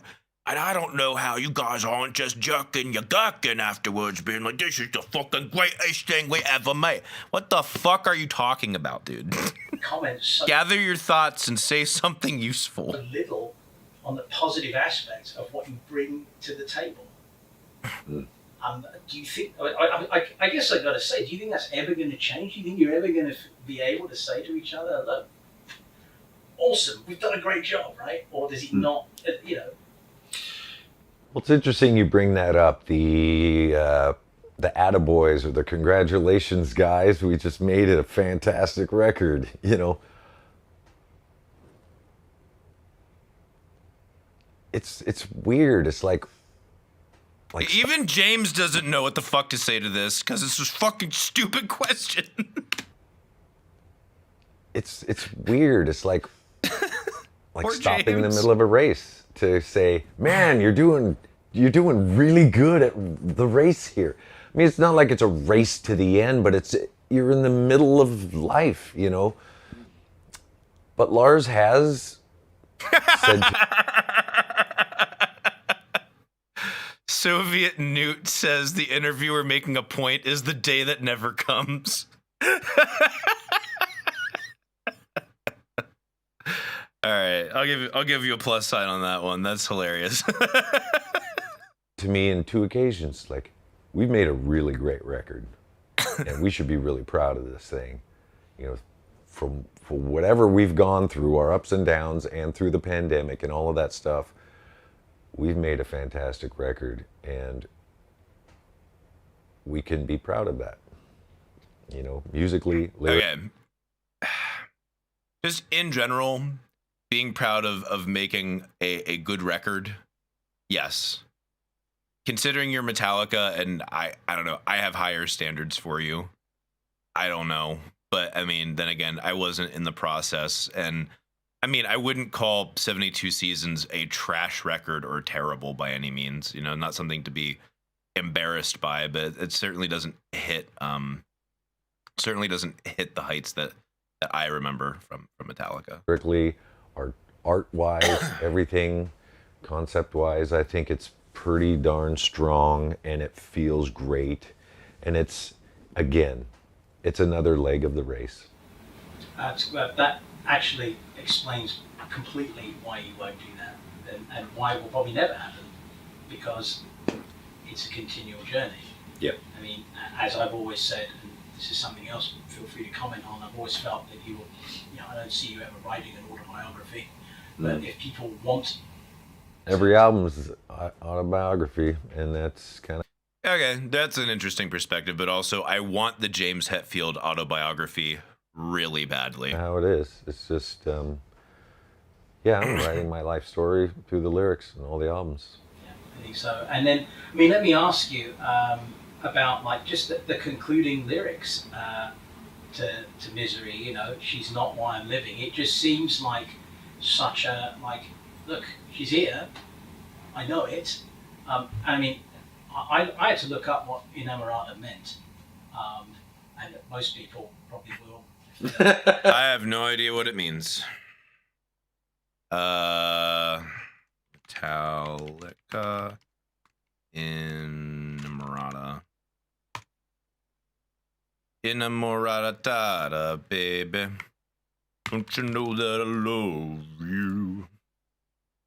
Term inamorata refers to a woman with who someone is in love or has an intense romantic infatuation. Derived from the Italian language. Okay, interesting. All right. Listen to what we say now, read so what, but it actually is your missus or your female partner. It's Yeah, your I mean, missus. that whole song, you know, Misery as my mistress. It's your Yeah. old lady. You know, I'm trying to hide her. What are you buying? Sorry. Misery as my mistress. Yeah. You know, I'm trying to hide her. I'm trying to, you know, I enjoy her at certain times, but I don't want the world to know about her. I don't want to introduce her to the world because it's not okay. So Misery as a mistress, but it does serve a Misery as a mistress. Okay. purpose in my life. Interesting. But I don't want it to be my life, and I'm tired of it running my life. So that pretty much sums up that song, Inamorata. Yeah, and Interesting. look, I think that there'll be, you know, I think As a metaphor, I dig. a lot of people will break this album down track by track. That's not. I don't want to do that. I think that the holistic view of it is far more interesting to me. It feels like also, in a way, it's the concluding point of a journey. You know, if you look at Metallica's stages, and if we're looking in 3 acts or whatever, and this is the final 30 years or 25, whatever, it feels like this is very much sort of a follow-up to Saint Anger in a weird way, in the rawness of it, and in the way that those lyrics were so, like... I can see that. Lyrically speaking, I can see where he's coming from. And I mean, just even circumstantially, they both come post, what do you call it? Post-rehab Hetfield. More vulnerable, a little bit more, I don't want to say emotionally protective, but not even hesitant. The fuck's the word? I guess the best I can explain it is a post-rehab Hetfield. So I can definitely see that to a degree. Raw, and so, I mean, I think there's probably more pain on that record than I've heard on any of the records you've put out since. I mean, Yes, that I would agree with that. strikes a massive chord with me. So those songs, and this seems like almost, it's like, it's okay. That had to happen for me to get to here. Does that make any sense? Yeah. Yeah, that purging, this is the result of it. Seeing why the pain, and obviously, you know, doing a lot of soul searching, self work on self. All these lyrics have surfaced, and it makes sense to give them a place to speak, you know, put them in certain scenarios, you know, certain songs are, there's a kid, there's not a kid, there's an adult, there's a whatever, but to let them have a voice and to include them in me. Let's talk about something a little fun here for a second. That quiver of guitars that you used on this record, my new awareness of what these guitars mean to you, and how much they like inspire you and like make you There is never anything less interesting to me in a musician interview than let's masturbate over your gear for a few minutes here. It can be useful as far as how do you achieve a certain sound, and they talk about how to achieve a certain sound. That's not what this is about to be about. Like this fucking, I might skip through this. It is hands down the least fucking interesting thing you can ask a musician about, unless they're actually like, unless we're talking like technician type of shit, you know. But it's whatever. Kid again, or like whatever. So just run us through the guitars that make up the sounds of this record. Yeah, the equipment used on this record, always searching for better tone, always searching. For the record, the guitar tone on this record is awesome. Really, really good. Don't know if it was the best choice for the writing on the record necessarily, but it is a killer fucking guitar tone, hands down. For a better guitar sound. And I end up with stuff I've used before because it sounds the best. And this is exactly why I don't give a shit about these portions of interviews. He said the thing that you always expect. Always chasing a new and better sound. I used a lot of stuff that I've used before. Like, no duh. You know, this is stuff we kind of get. That's okay. It's helping me speak.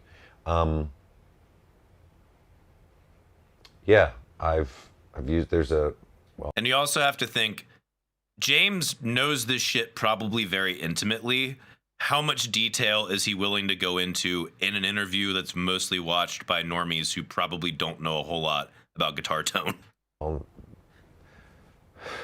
Yeah, the copperhead guitar, as we call it, copper top, whatever you want to call it, the copper one that's a snake bite that has been painted like horrendously thick. I don't give a single fuck about the paint job on a guitar. If it looks cool, it's great. This is kind of fun, got riff, I get it.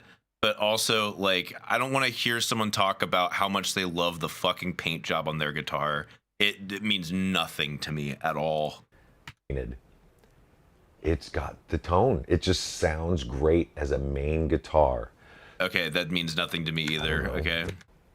We're skipping past this. Guitar. I don't give a single fuck any of the songs, no? about any of this guitar talk. Guitar, get up, and then it lies. Okay, we're going back. Me to the grave.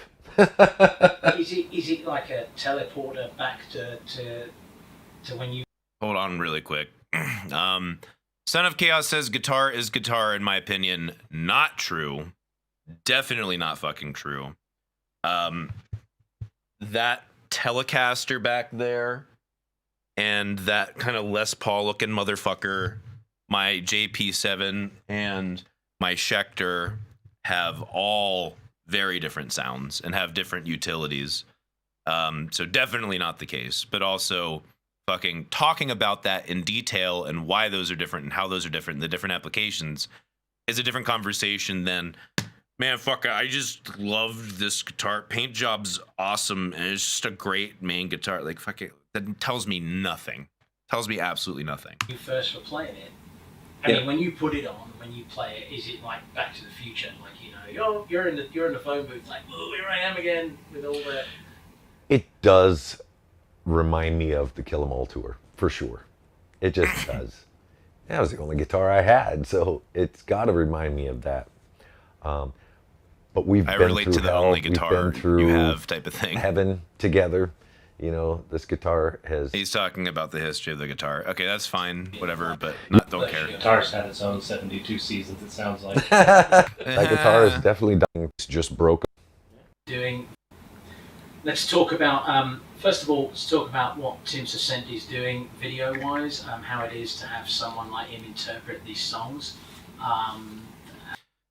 Generally speaking, I like some of what they're trying to do visually with the music videos.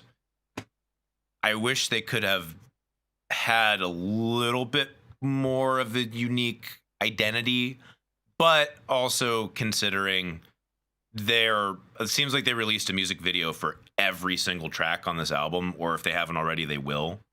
They probably wanted almost like a concept, a through line for them. So I can understand some of the choices that way. How what you're feeling of his interpretation so far, and what it's like to work with his aesthetic. Hoo-wee. We've got a fantastic extended art family, from graphics to video shooting. They have great fucking concepts, ideas. Really grateful for these people in my life that help bring our ideas into a visual. I've always been a huge fan of graphics, visuals, logos, all of that stuff, obviously. And to have like-minded people that are able to, wrangle in new crazy stuff, I love it. And as far as Tim, our director on these, I'm blown away by his vision. You go into a friggin' broken down, cold ass, stinky warehouse somewhere in a pretty dangerous area. Oh, even better. And you create some of the most beautiful art ever. It's kind of hilarious in the context of like one of the most expensive bands, Metallica, going to a place that's not in a safe part of town.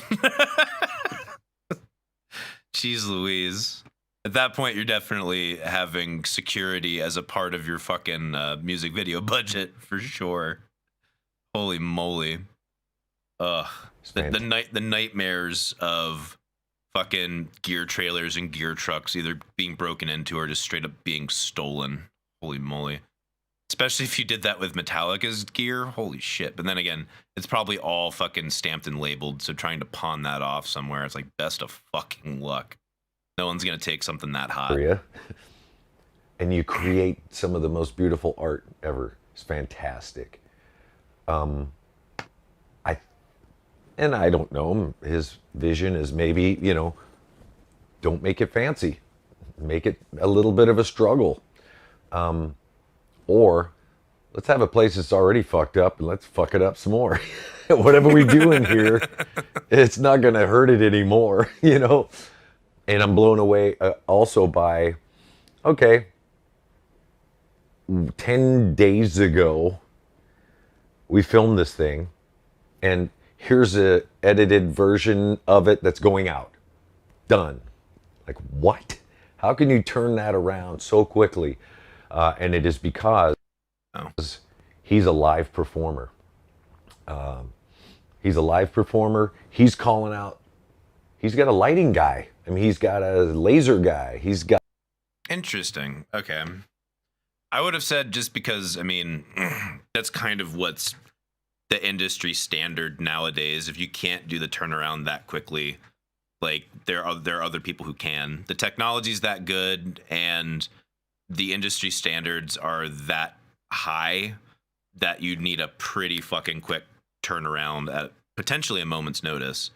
That is interesting that they incorporated a bunch of live elements into it. I would have thought a lot of that would have been in post, but maybe just embellishing it was probably in post. As far as I'm surprised how quickly it was turned around. They didn't look like the world's most expensive music videos to me. They looked cool to a degree. Isolated, each of them, they looked cool, but it didn't scream massive budget to me, which is not a bad thing, but that doesn't surprise me that if the guy knows what he's doing, has a vision for it, and knows what he's capable of with the type of editing and effects, especially After Effects, that he can do, he can probably nail that out pretty quick. He's got guys, and he'll yell out, change the color, or speed it up, or something. He's a real director calling the shots in the moment.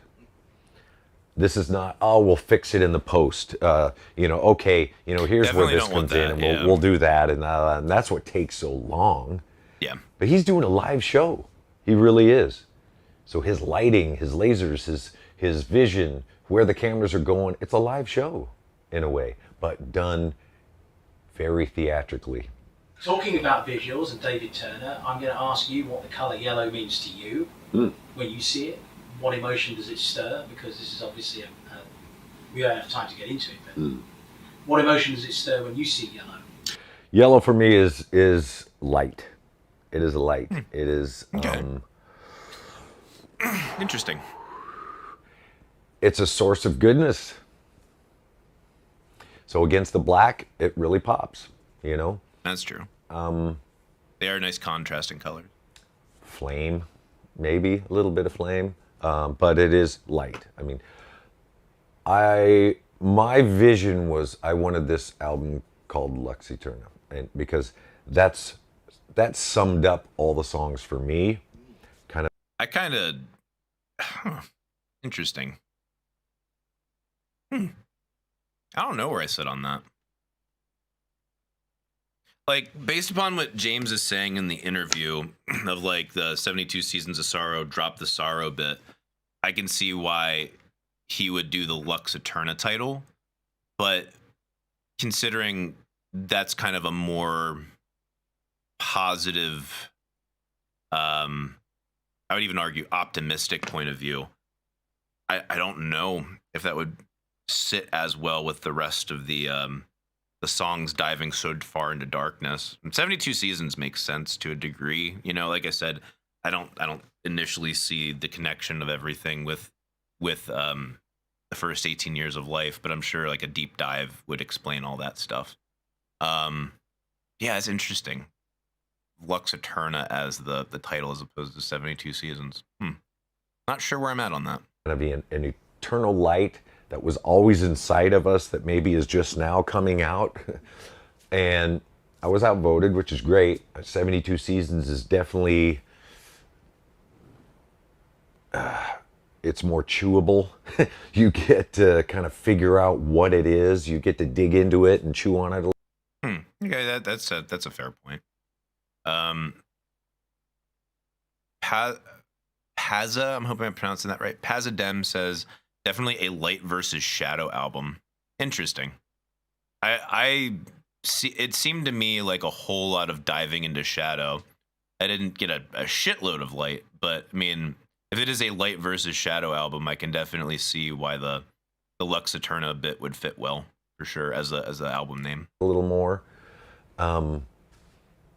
but so that color came out of Lux Eterna. It's really interesting. I mean, they're both entry points into Lexi Turner. fucking auto-generated subtitles on this are pretty funny. discussions, but it is definitely one approach versus another. That's very interesting. Yeah. Okay.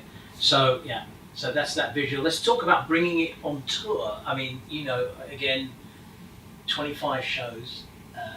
You know where you're going to be the next 2 years, and you also know that these shows are going to be physically challenging. Amir, I'd say quasi. And are you Quasi concept that? album? Like there's an idea that they're all centered around for sure, which James discusses in this interview. If you rewind, or go watch the interview yourself for that matter.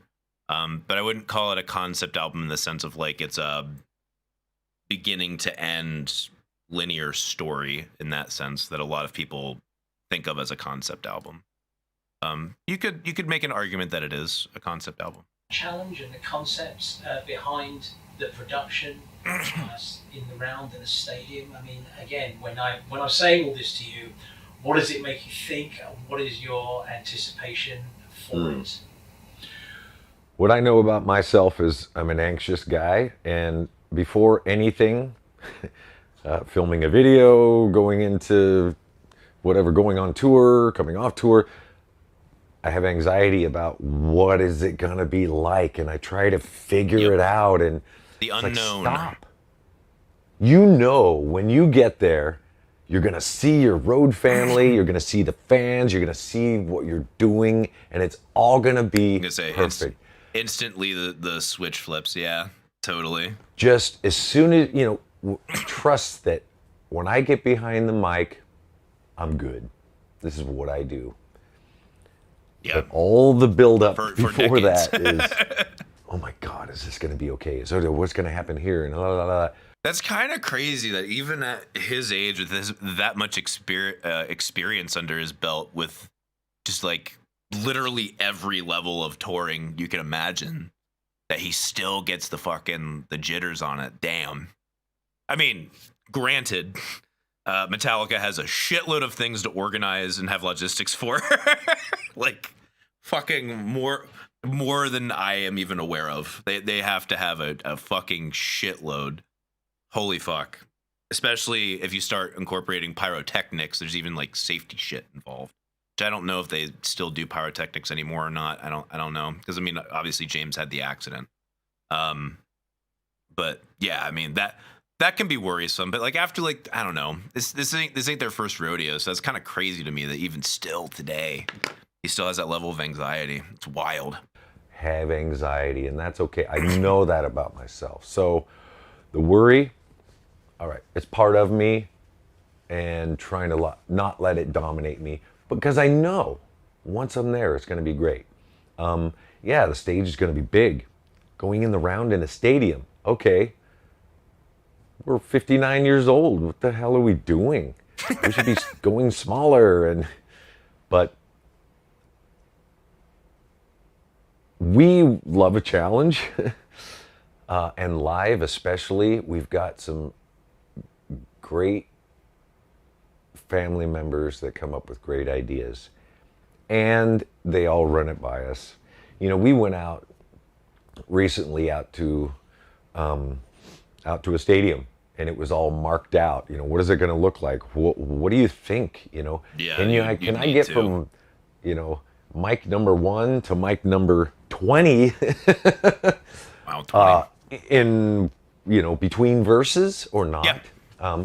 So there's a like talking about in the like in a stadium, you had kind of like the circular stage, and I guess it also depends. Like y'all are gonna fucking laugh your asses off on this. I have tickets to see Taylor Swift in May. No, I did not pay for them. But you know, she has a setup where it's a I'm sitting in partially obstructed view seats. So there's like a main part of like the stage that is like kind of considered the front side. Then there's like a catwalk out to a middle part to where she'll probably spend a bunch of the show out there where like everyone can see her.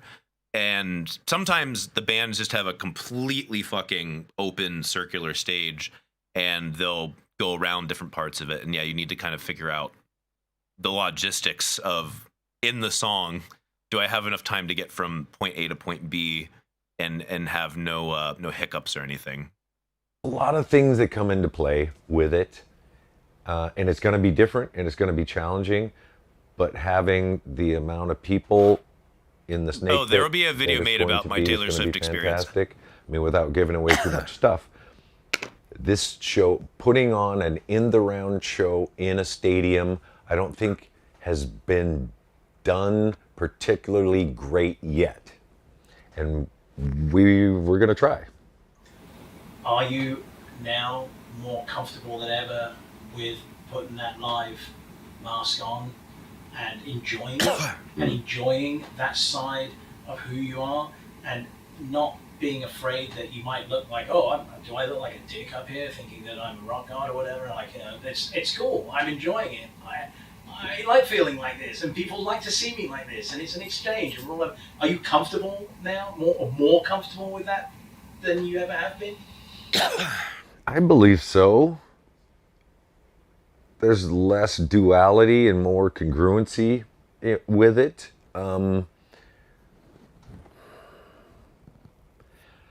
It's no secret that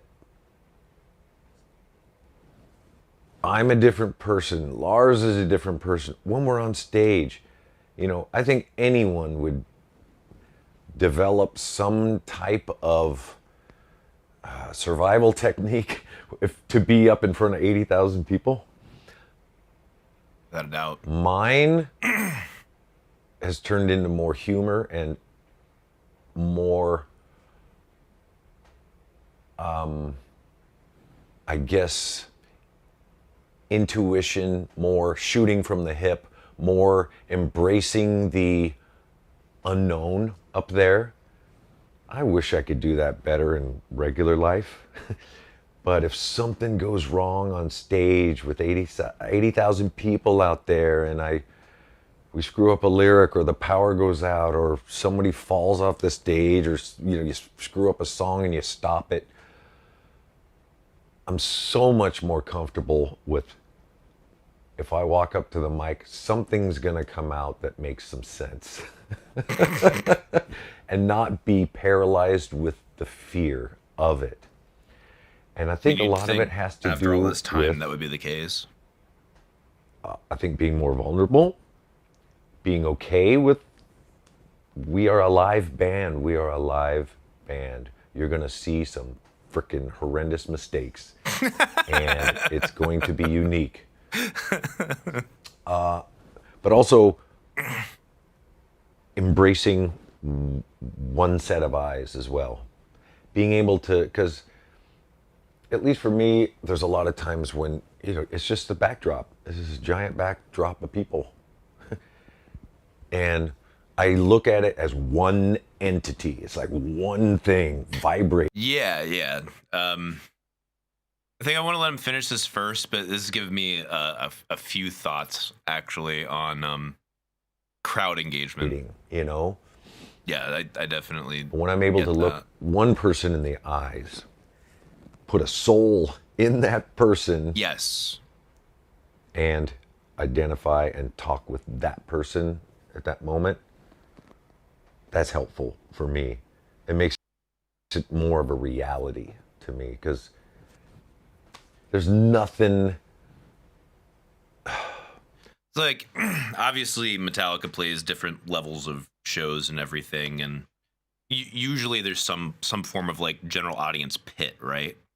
But man, when you have that many people, and he's saying like it all becomes one entity of this like pulsing, vibrating thing, like that I feel like is such a challenge to try and connect individually with someone. Like, I don't want to say one of the basics, but like when you start actually hitting a more pro level of live performance for like modern rock or pop, or like, contemporary kind of accessible music, a big part of that is trying to make a connection with the audience out there. If you're trying to be engaging, some of that is crowd interaction, talking with them and stuff, but another part of that is when you're playing, trying to connect eye to eye with someone.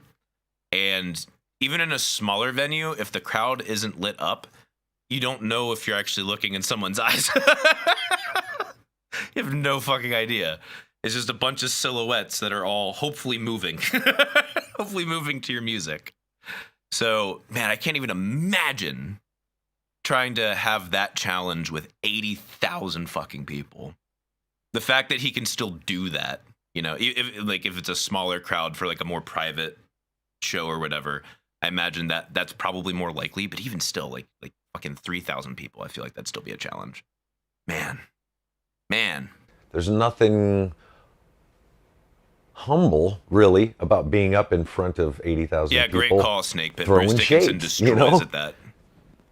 And these people singing your lyrics, it freaking... Yes. It's an experience that I can't explain. So anything that grounds me, makes me feel like a human, like a mistake, falling down on stage, stuff like that, it's all helpful. It's all helpful. And also, Hell yeah. I have to say, I think that, to my mind, this started in Chile and carried on in Argentina last year, and has continued through America, is when you directly empathize with 60, 70, 80,000 people about, we all struggle sometimes, look out for each other and talk to each other and be there for each other. When did you develop the courage to do that and to say that? What made you make that step? I think it's one of the most important, and look, worked together and been friends for decades. Oh, that But sucks. it sent a chill down my spine. I was like, Luke said Kirk wiped out stepping on his guitar pedal. Oh, that sucks.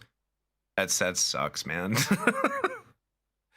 makes me feel bad for him. You know, it's fucking shit happens, you know. I'm really fucking proud of you for doing that, because it speaks to a lot of people, and it's really important. And if you don't do it, there's a lot of people who don't go there because they shouldn't. So it's huge, and I am interested to know when that moment was one that you were prepared to get into. I can overthink it and try to come up with some great idea, but it wasn't me. This wasn't me. There's a break in the song, and if it's what I think you're talking about in the middle of Fade to Black, there's been a break in the song, and I would say something like, can you feel it, you know, but let's go a little deeper than that. Can you feel it? Do you feel what I feel? And explain a little more of the different feelings, the taboo feelings, the unworthy feelings, the feelings like I don't fit in, and I'm terminally ill. I am uniquely broken, and I'm never going to be as good as you.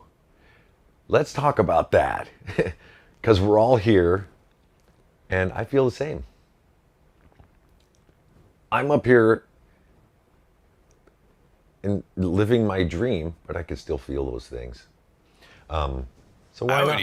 I would even argue it makes it even harder and intensifies it, because your life experience is even more unique, being so popular, so wealthy, and most people in their entire lifetimes will never experience something like that. How do you wrestle with that level of alienation of really having the number of people you can relate to reduced smaller and smaller and smaller the more successful you get? I would argue that intensifies even more with accomplishing your dreams and living your dreams. It gets more difficult. This is some kind of monster brought live onto the stage, possibly.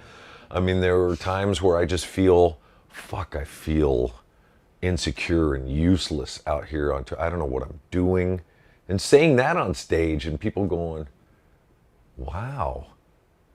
Hold on really quick. Talica Man says not even therapists can deal with this. There are therapists who actually specialize in this specifically.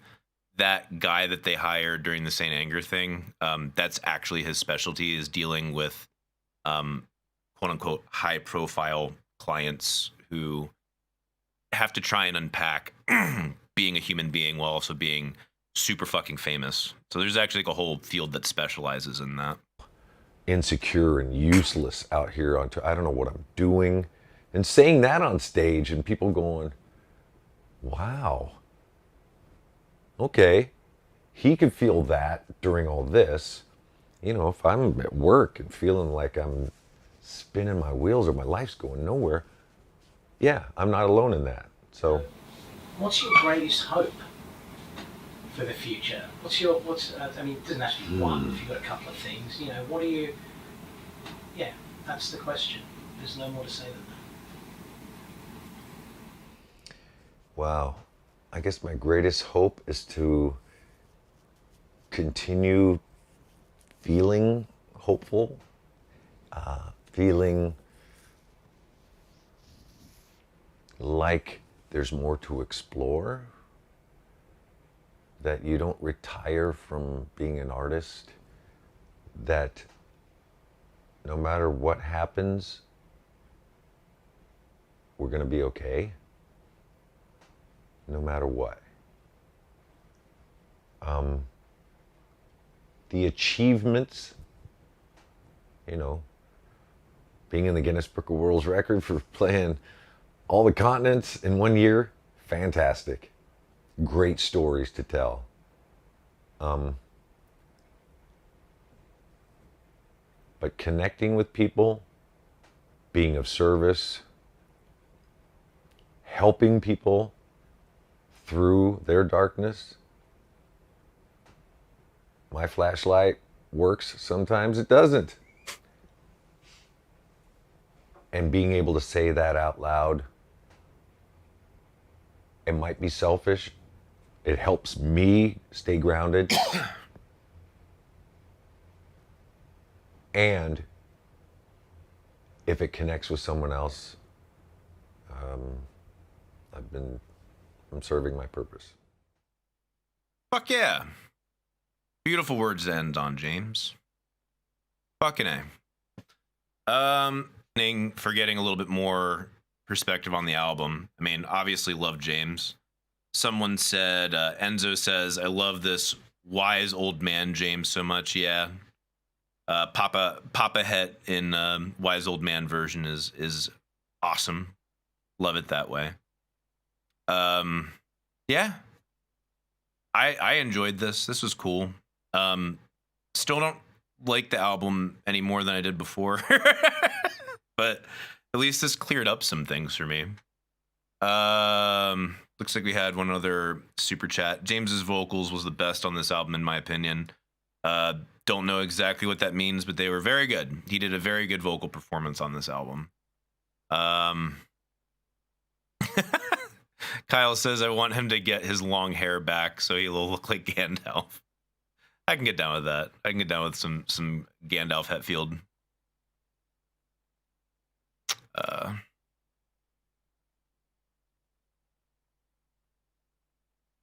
Someone says, genuinely don't think I've come across anyone who actually likes the album yet. There's a shitload of people online who love this album. There's a fucking buttload who think this album is amazing. Some of whom have called it a masterpiece. I would not be surprised if they are more lyrics-centric listeners and music consumers. From everything I've heard about people talking about the lyrics, they say it's like some of the most vulnerable James has ever been, most reflective and meditative. So I definitely wouldn't want to downplay that by any means. Either way. Yeah, this is great. Pardon me. Voice broke. This is great. This is awesome. Thank you guys for chilling and rolling by. Yeah. Maybe do more streams like this in the future. We'll see. But y'all stay amazing. Love you. Bye-bye.